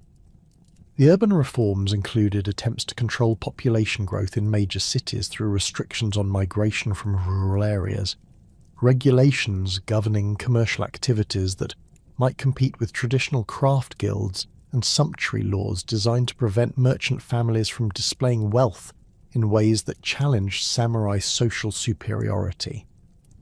The dissolution of merchant monopolies and the attempted relocation of urban populations to agricultural areas proved particularly unpopular and ultimately unsuccessful, as they conflicted with economic trends that had created substantial vested interests in existing commercial arrangements. The resistance to these measures demonstrated how thoroughly Japanese society had been transformed by 2 centuries of peace and commercial development, despite official policies designed to maintain traditional social structures. The failure of the Tenpo reforms created political opportunities for critics who argued that more fundamental changes were necessary to address Japan's mounting problems while maintaining national independence in an increasingly dangerous international environment. The emergence of the Sono-Joy movement during the 1850s reflected growing recognition that domestic reform and foreign policy were inseparably connected, as Japan's internal weaknesses made the country vulnerable to foreign pressure, while external threats required internal unity and strength that the existing political system seemed incapable of providing. When Commodore Matthew Perry's squadron entered Edo Bay on July 8, 1853, the sight of 4 heavily armed steamships advancing against the wind through waters that Japanese coastal defences had been designed to protect created immediate recognition that Japan faced unprecedented challenges requiring responses that transcended traditional diplomatic and military capabilities. The black hulls of Perry's vessels, with their towering smokestacks and obvious technological superiority over anything in Japanese arsenals, provided unmistakable evidence that the outside world had developed capabilities that made Japan's isolation policies both obsolete and dangerous to maintain. Perry's initial demands for fuel, provisions and protection for shipwrecked sailors appeared relatively modest compared to the comprehensive commercial treaties that European powers had imposed on China, but Japanese officials recognized that accepting any foreign demands would establish precedents that could lead to progressively greater concessions and eventual loss of national independence. The American Commodore's presentation of President Fillmore's letter, delivered with elaborate ceremony that demonstrated both respect for Japanese sovereignty and implicit threats about consequences of non-compliance, created diplomatic dilemmas that the Tokugawa government was institutionally unprepared to address through existing decision-making procedures. The year-long deliberation period that Perry allowed before returning for a definitive response provided opportunities for extensive consultation between the shogunate and various daimyo, whose cooperation would be essential for implementing any agreement with foreign powers. This consultation process, unprecedented in Tokugawa administrative history, revealed profound disagreements about appropriate responses to foreign pressure while exposing the regime's inability to achieve consensus among key stakeholders about fundamental policy directions. Some domains advocated for immediate military resistance regardless of the probable outcome, while others supported negotiated accommodation that might preserve some degree of autonomy while avoiding destructive warfare against technologically superior opponents. The Treaty of Kanagawa, signed on March 31, 1854, represented a carefully crafted compromise that addressed American demands while attempting to minimize departures from traditional Japanese policies regarding foreign contact and commercial relationships. The agreement opened 2 ports to American vessels seeking supplies and assistance, while establishing consular representation that could handle future diplomatic issues without requiring direct negotiations between governments. However, the treaty's provisions for most favored nation treatment ensured that any additional concessions granted to other foreign powers would automatically extend to the United States, creating mechanisms for progressive erosion of Japanese control over their own commercial and diplomatic policies. The domestic political consequences of the Kanagawa Agreement proved far more significant than its immediate practical effects, as the shogunate's decision to sign a treaty with foreign powers without imperial approval created constitutional crises that challenged fundamental assumptions about legitimate authority within the Japanese political system. The Emperor Komei's strong opposition to foreign treaties provided focal points for critics who argued that the Tokugawa regime had exceeded its legitimate authority while violating sacred obligations to preserve Japan's divine sovereignty against foreign contamination. The emergence of the Sono-joi slogan, combining reverence for imperial authority with demands for expelling foreign barbarians, created ideological frameworks that could unite diverse opposition groups around shared commitments to imperial restoration and national independence. The Harris Treaty of 1858, which established comprehensive commercial relationships between Japan and the United States, demonstrated how initial diplomatic concessions could lead to progressively greater foreign demands that fundamentally altered Japan's international status and domestic political arrangements. The treaty's provisions for extraterritoriality, which exempted foreign residents from Japanese legal jurisdiction, created autonomous foreign communities within Japanese territory, while establishing precedents that other Western nations quickly demanded for their own citizens. The fixed tariff rates that Japan accepted eliminated the country's ability to protect domestic industries through trade policy, while generating customs revenues that became important sources of government income despite their foreign origins. The political crisis that erupted over the Harris Treaty's ratification revealed the complete breakdown of consensus within the Tokugawa government, while demonstrating the regime's inability to maintain effective control over increasingly assertive daimyo, who possessed their own opinions about appropriate responses to foreign pressure. Naosuke's decision to sign the treaty without imperial approval, while simultaneously purging political opponents through the Ansei Purge, created unprecedented levels of political violence that culminated in his assassination outside Edo Castle on March 24, 1860.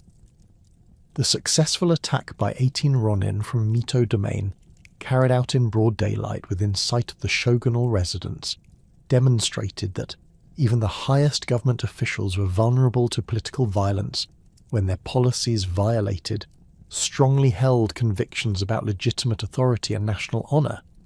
The escalating political violence that characterised the 1860s reflected the complete polarisation of Japanese political opinion around irreconcilable positions regarding foreign relations and domestic governance that made peaceful resolution of conflicts increasingly impossible.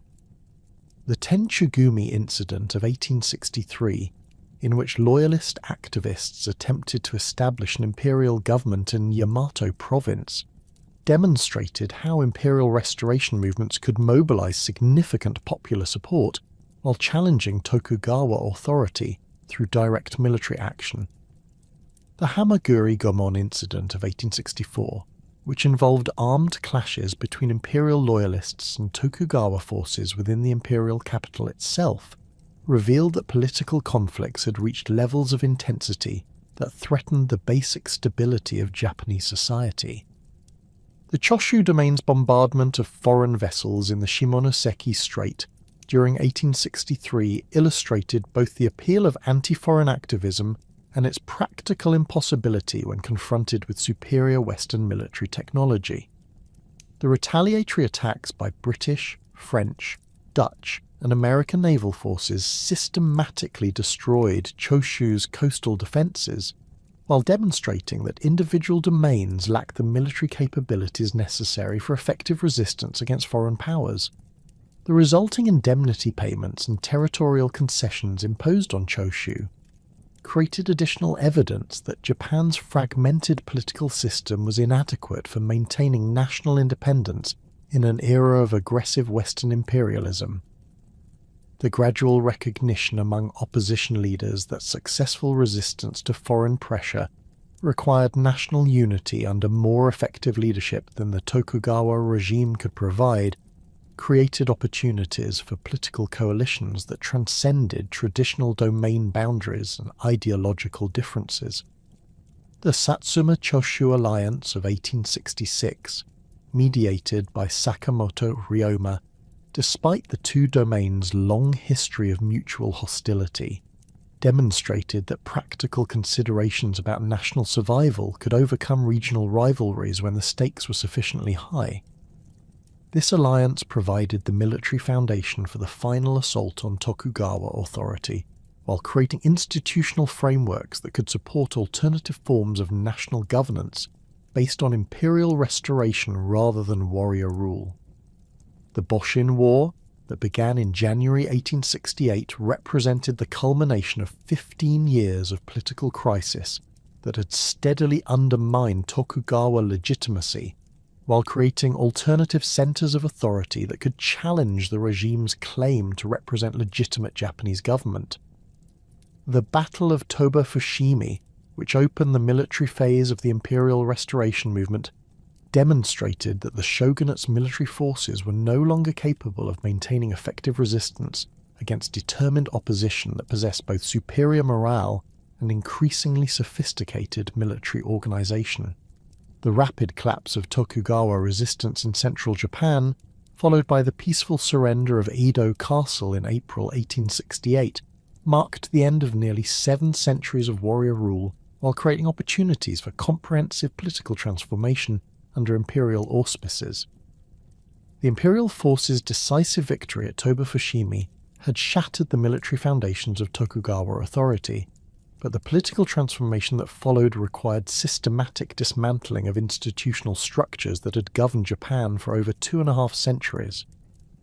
The new Meiji government, operating initially from temporary headquarters in Kyoto, before relocating to the renamed capital of Tokyo, faced the monumental challenge of replacing feudal administration with modern governmental systems capable of defending national independence, while implementing the comprehensive reforms necessary for competing with Western powers on equal terms.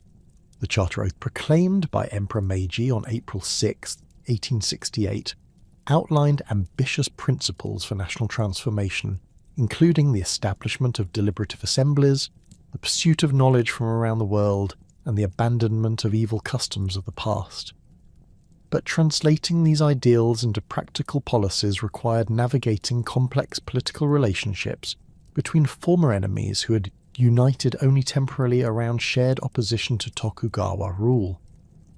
The Meiji leadership's composition reflected the coalition nature of the Restoration movement, while revealing the practical challenges of governing a diverse nation through consensus among groups that possessed fundamentally different visions of Japan's future direction. The oligarchy that emerged from the Restoration included samurai from Satsuma, Choshu, Tosa, and Hizen domains, who had provided military leadership during the final campaigns against the shogunate, court nobles who had maintained imperial legitimacy during centuries of warrior rule, and wealthy merchants whose financial resources had supported the Restoration movement while expecting political influence commensurate with their economic contributions. These diverse groups agreed on the necessity of eliminating Tokugawa institutions, but disagree profoundly about the specific reforms that should replace the old system, creating internal tensions that would influence policy decisions throughout the early Meiji period. The abolition of the Han system on August 29, 1871, represented the most radical transformation in Japanese political organization since the establishment of the Kamakura shogunate 7 centuries earlier. The replacement of approximately 260 semi-autonomous domains with 72 prefectures under direct central government control eliminated the feudal territorial structure that had provided the foundation for warrior rule while creating administrative uniformity that could support national policies regarding taxation, military service, and legal procedures. The implementation of this reform required extraordinary political skill from Meiji leaders who had to convince powerful daimyo to voluntarily surrender their hereditary authority in exchange for government positions and financial compensation that provided personal security while serving broader national interests.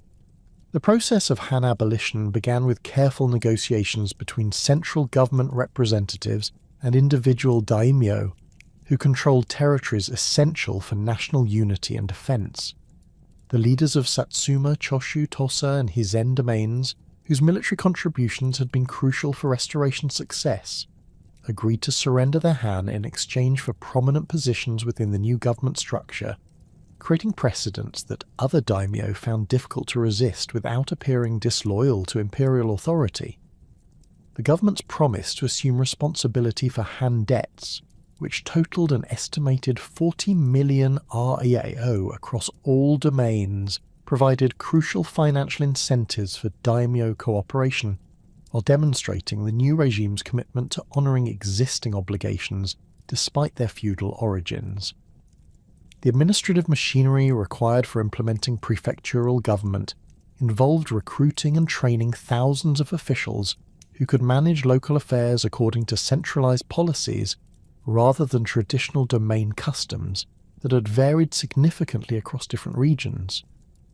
The new prefectural governors, appointed directly by the central government rather than inheriting their positions through feudal succession, possessed educational backgrounds in Western administrative methods and legal procedures that enabled them to implement modern governmental practices while maintaining effective communication with Tokyo headquarters. The establishment of standardized administrative procedures, including uniform taxation systems, legal codes, and record-keeping methods, created bureaucratic capabilities that could coordinate national policies across vast territories while providing the detailed information necessary for informed decision-making about resource allocation and development priorities.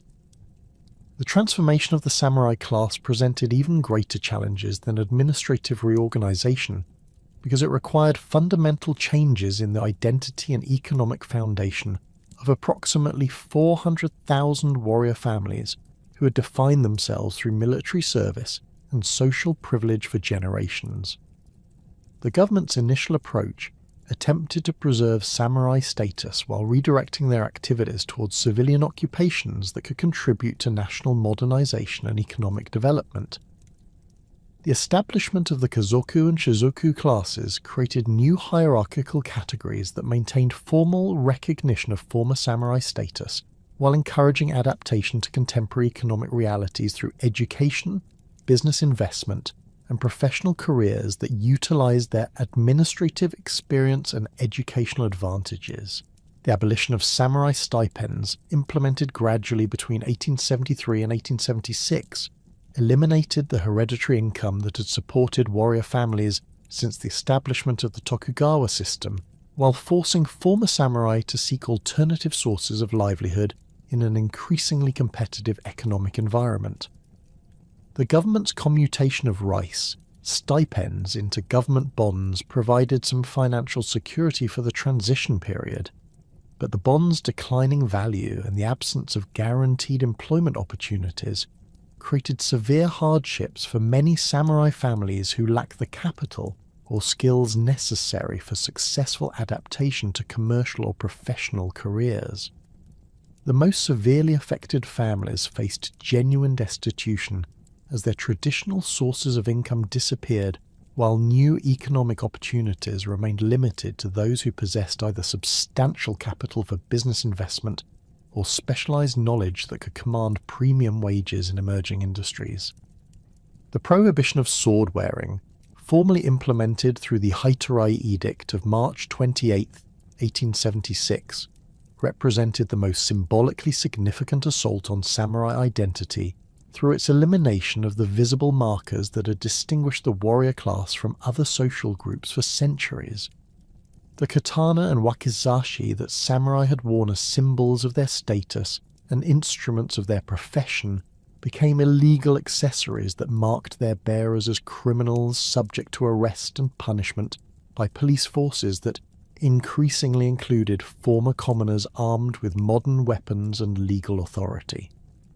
The psychological impact of this prohibition extended far beyond its practical effects, as many samurai experienced the loss of their swords as a fundamental attack on their masculine identity and social worth that reduced them to the level of ordinary citizens without special privileges or recognition. The resistance to these reforms culminated in a series of samurai rebellions that tested the new government's military capabilities while demonstrating the depth of opposition to the elimination of traditional warrior privileges. The Saga Rebellion of 1874, led by Eto Shinpei, who had previously served in the Meiji government, before becoming disillusioned with its policies, involved approximately 2,500 former samurai who attempted to restore traditional domain autonomy while protesting the abolition of their hereditary rights and privileges. The rebellion's rapid suppression by government forces, equipped with modern rifles and artillery, demonstrated both the obsolescence of traditional samurai military methods and the new regime's determination to eliminate armed resistance to its modernization policies, regardless of the social status or previous service records of the rebels. The Satsuma Rebellion of 1877, led by Saigo Takamori, who had been one of the most prominent leaders of the Meiji Restoration, represented the largest and most serious challenge to the new government's authority while symbolizing the fundamental incompatibility between traditional samurai values and modern state requirements. Saigo's army of approximately 40,000 former samurai from Kyushu domains employed traditional weapons and tactics against government forces that included peasant conscripts armed with modern rifles and supported by artillery units trained according to Western military principles. The siege of Kumamoto Castle, which lasted for 53 days during the spring of 1877, demonstrated both the tactical skill and ultimate futility of samurai resistance against opponents who possessed superior numbers, equipment, and logistical support. The rebellion's conclusion at the Battle of Shiroyama on September 24, 1877, marked the final defeat of organized samurai resistance to Meiji modernization, while providing a dramatic illustration of the transformation that Japanese society had undergone during the previous decade. Saigo's final charge with approximately 400 surviving followers against government positions defended by thousands of conscript soldiers equipped with modern weapons, represented a deliberate choice of death over surrender that reflected traditional warrior values while acknowledging the impossibility of victory against the forces of modernization. The battle's outcome, with the complete destruction of the rebel force and Saigo's ritual suicide, eliminated the last significant military threat to the Meiji government while creating a martyred hero whose memory would influence Japanese nationalism for generations. The establishment of universal military conscription through the Military Service Law of January 10, 1873, fundamentally altered the relationship between military service and social status, while creating national armed forces that could defend Japan against foreign threats without relying on traditional warrior classes whose loyalty to the new regime remained questionable. The requirement that all male citizens serve 3 years of active duty followed by 4 years in the reserves eliminated the samurai monopoly on military service while creating opportunities for social advancement through military careers that were open to individuals regardless of their family background or hereditary status. The new conscript army, trained according to Western military methods and equipped with modern weapons purchased from European manufacturers, possessed capabilities that far exceeded those of traditional samurai forces, while representing national rather than regional or class interests. The cultural transformation that accompanied these institutional changes involved systematic efforts to preserve valuable elements of traditional Japanese civilization, while eliminating practices that hindered modernization or conflicted with international standards of civilized behavior. The government's promotion of Bushido as a national ethical system attempted to extract moral principles from samurai culture while divorcing them from the feudal social relationships and violent practices that had characterized warrior society during the Edo period. This idealized version of warrior values emphasized loyalty, courage, and self-sacrifice as universal virtues that could inspire all Japanese citizens rather than exclusive privileges of a hereditary military class, creating cultural foundations for modern nationalism that drew upon historical traditions while adapting them to contemporary requirements. The preservation of traditional arts and crafts received government support through policies that recognized their cultural value while encouraging adaptation to modern economic conditions and international markets. The establishment of art schools and cultural institutions provided training opportunities for traditional craftsmen, while creating new markets for their products among both domestic consumers who appreciated historical continuity and foreign buyers who valued Japanese artistic achievements. The transformation of sword-making from a military necessity into an artistic pursuit exemplified this cultural adaptation, as master swordsmiths continued practicing their craft while producing ceremonial weapons and artistic objects that preserved traditional techniques while serving contemporary aesthetic rather than military purposes. The integration of Western knowledge and technology proceeded through systematic study missions and educational exchanges that enabled Japanese scholars and officials to acquire practical expertise while maintaining critical perspective on foreign institutions and practices. The Iwakura mission, which departed Japan in December 1871 for an 18-month tour of the United States and Europe, provided first-hand observation of Western governmental systems, industrial technologies and educational methods, while enabling Japanese leaders to negotiate treaty revisions and establish diplomatic relationships based on mutual respect rather than the unequal agreements imposed during the 1850s. The mission's detailed reports on Western achievements and failures provided essential information for policy decisions about which foreign innovations should be adopted and which aspects of Japanese tradition should be preserved or modified. The economic foundations for these transformations required fundamental changes in land tenure, taxation, and commercial regulation that could generate the revenues necessary for supporting modern government operations while encouraging productive investment and technological innovation.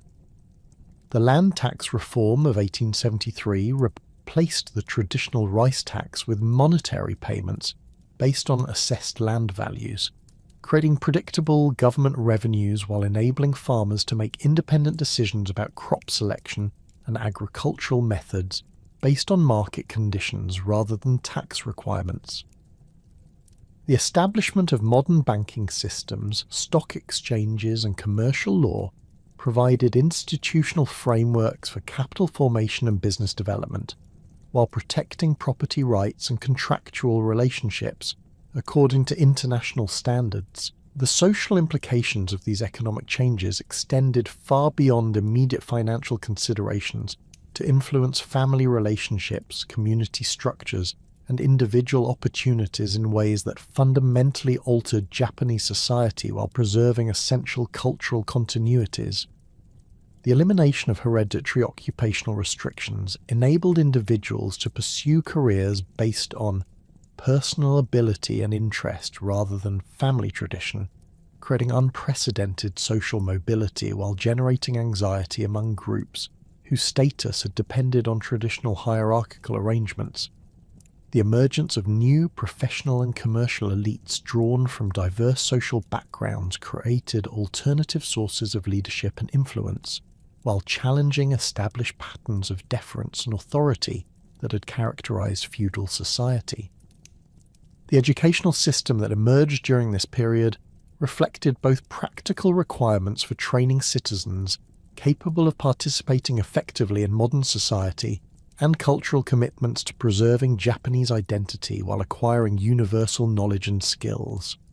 The education system, Order of 1872, established compulsory elementary education for all children regardless of social background, while creating institutional frameworks for secondary and higher education that could produce the technical specialists and administrative personnel required for national modernization.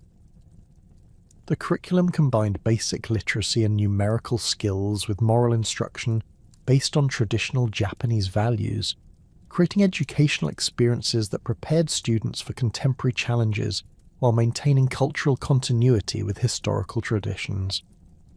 The international recognition that Japan achieved through these comprehensive reforms demonstrated that non-Western societies could successfully adapt to modern requirements while preserving their cultural identity and political independence.